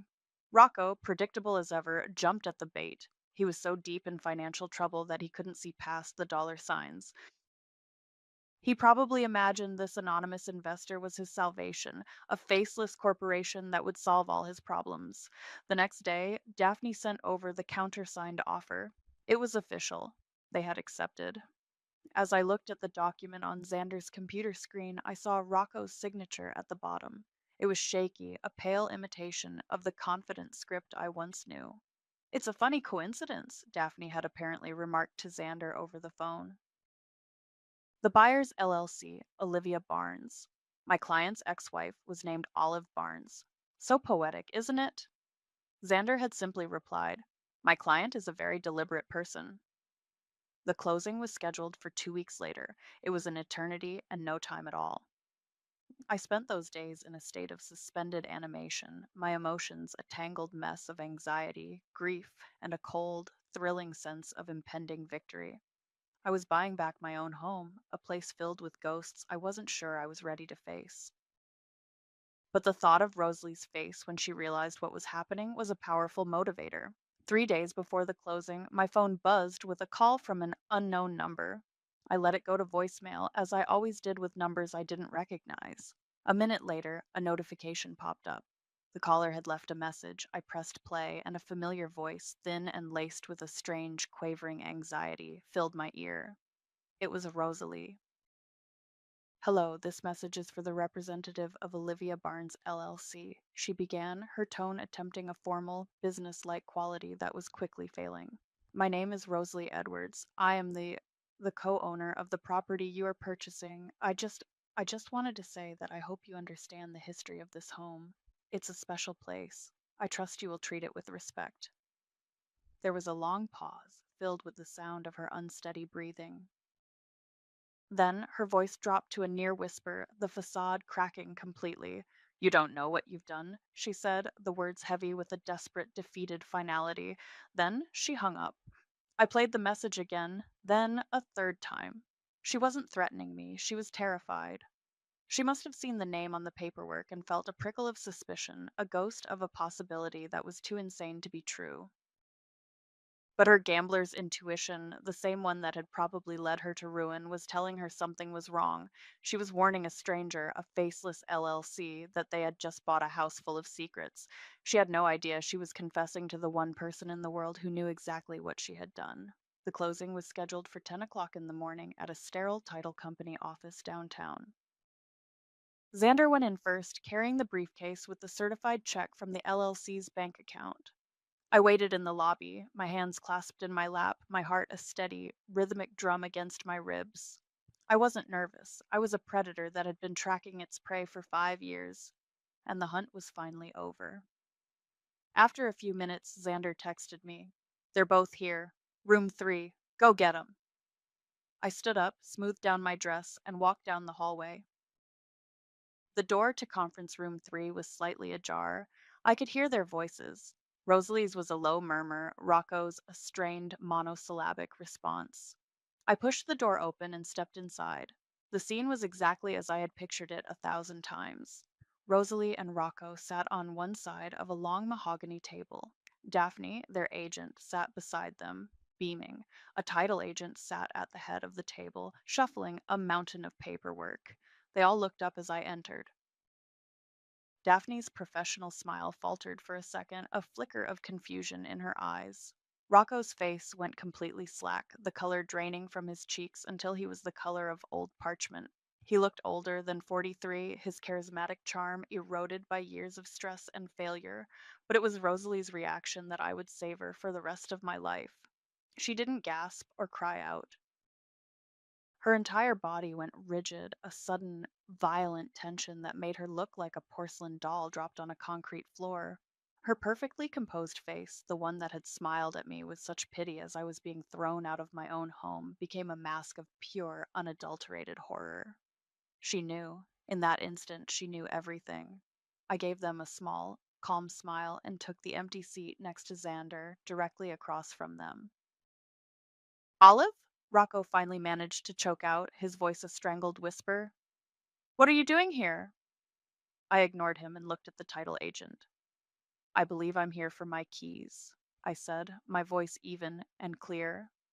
The agent, a woman who was clearly baffled by the sudden soap opera that had erupted in her office, slid the final stack of papers toward Xander. We just need the buyer's signature here, she began, her voice trailing off as she looked from me to them. Xander slid the signature pen to me. The sole member of Olivia Barnes LLC is present, he announced to the room. I picked up the pen and signed my name, my real signature, with the O looped from the top and the sharp, angular B on the final line. I pushed the document back across the table. It was done. The house was mine. Now, I said, folding my hands on the table and looking directly at Rosalie. About possession. The contract states you have 30 days to vacate.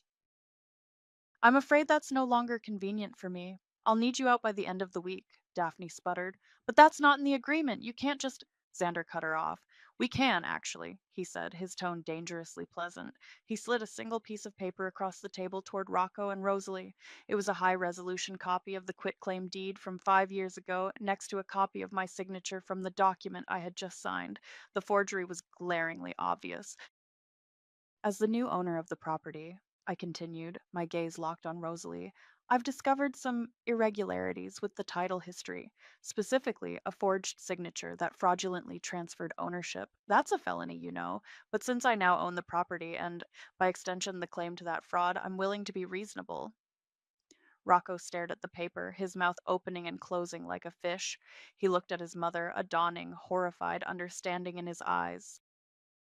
He had been her pawn, her accomplice, and now he was going down with her. Vacate the property in 5 days, leave it in broom clean condition, and I won't file a formal criminal complaint and civil suit for damages, I said. Consider it a gesture of goodwill. Rosalie said nothing. She just stared at me, her mask of composure utterly shattered, revealing the desperate, terrified woman from the voicemail. She had lost, and she knew with chilling certainty that I was just getting started. 5 days later, I walked up the stone path to my front door. The keys felt heavy and real in my hand. I unlocked the door and stepped inside.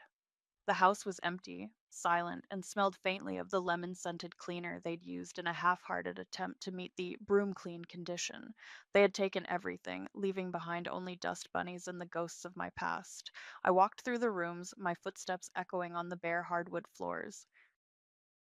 Each space was a repository of memories, both good and bad, now layered with the grime of their betrayal. Here was the living room where Rocco and I had hosted our first Christmas, the spot where our tree had stood now just a faded patch on the floor, and here was the dining room where Rosalie had once told me my choice of dinnerware was a bit pedestrian for a formal gathering. The kitchen was the hardest. The cold, industrial gray paint on the walls felt like a personal insult. They hadn't just renovated. They had desecrated. I ran my hand over the smooth, painted over surface where my terracotta tiles should have been. It was like they'd tried to bury me under a layer of paint, hoping no one would ever know I had existed. I heard a truck pull into the driveway. It was Kai, the contractor who had helped me with my original renovations all those years ago. He was in his mid-40s now, his face weathered, but his eyes as kind as I remembered. I'd called him the day after the closing. I need your help, I'd said. I need you to help me strip the rot out of a house. He walked in, carrying a crowbar and a sledgehammer. He looked around the kitchen, then at me. Where do we start? He asked, a knowing look on his face. I pointed to the gray wall. There, I said. He didn't hesitate. He swung the sledgehammer, and the first blow sent a spider web of cracks through the plaster. With a satisfying crunch, a chunk of the wall fell away, revealing a small patch of my warm, earthy terracotta tile underneath. It was like finding a heartbeat.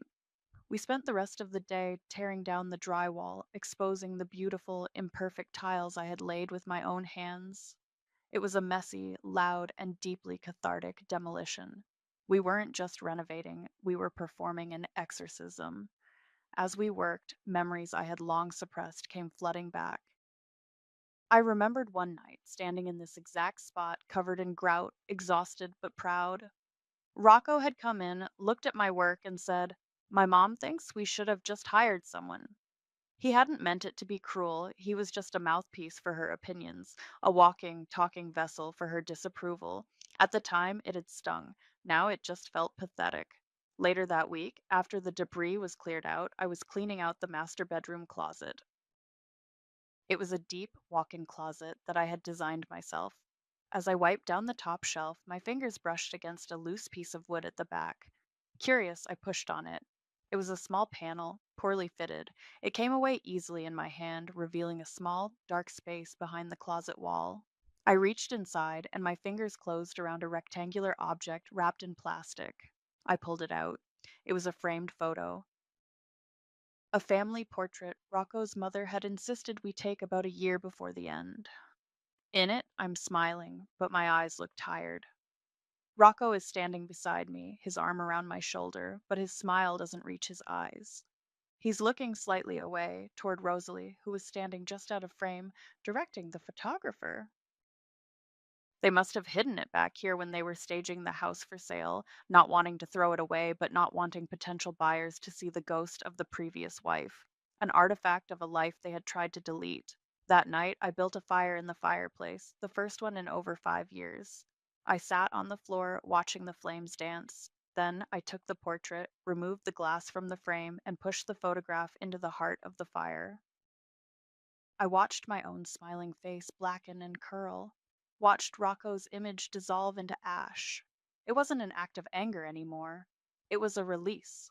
I was burning the last remnant of the woman I used to be, the one who didn't know her own worth. The house was mine now, but it wouldn't be a home until I cleared out all the ghosts. This was the first to go. Word travels fast in a small town.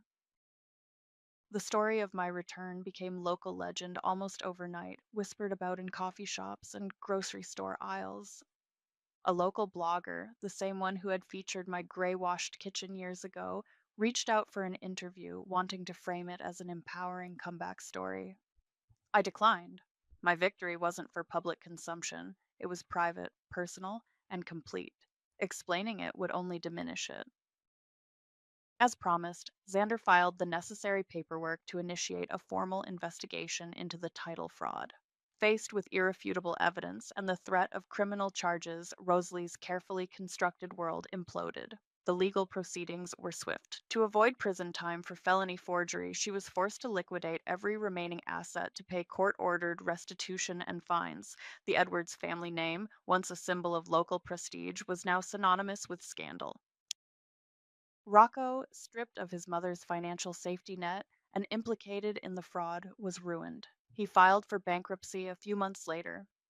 I saw him once, from a distance, loading boxes into a U-Haul in front of a rundown apartment complex.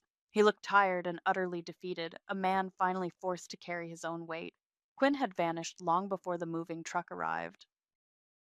Her social media, once a curated gallery of their perfect life, became a stream of vague, passive aggressive posts about toxic people and starting over. One post, a picture of a sunset with a long caption, mentioned people pretending to be better than they are. I didn't bother to react. Her opinion was as irrelevant as a discarded sticky note. I spent the next few months reclaiming my home, not just renovating it. Kai and I restored the kitchen to its former glory, the warm terracotta tiles like a scar that had healed into something beautiful. I repainted every room, exorcising the last of their presence with each stroke of the brush. One sunny Saturday morning, I was in the front yard, turning over the soil in the small garden bed by the porch. It was the same spot Rosalie had once gestured to with a dismissive wave of her hand, saying, "Don't waste your effort there, dear." Nothing ever grows. My phone buzzed in my pocket. It was a text from Autumn. "You free for a celebratory drink tonight? Or are you too busy being a homeowner and a legend?" I smiled, my hands deep in the rich, dark earth. I was planting lavender and rosemary, things that were hardy and resilient, things that would last. Xander was coming over later to help me hang pictures, our friendship slowly, naturally blossoming into something more.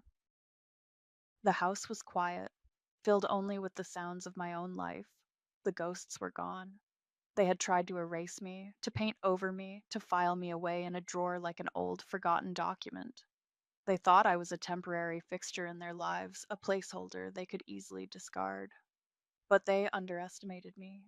They didn't understand that some foundations are built to withstand a storm. You can tear down the walls, you can change the locks, but you can't get rid of the person who laid the first stone. They made a mistake calling me temporary. I am the storm that circles back, and I always carry keys.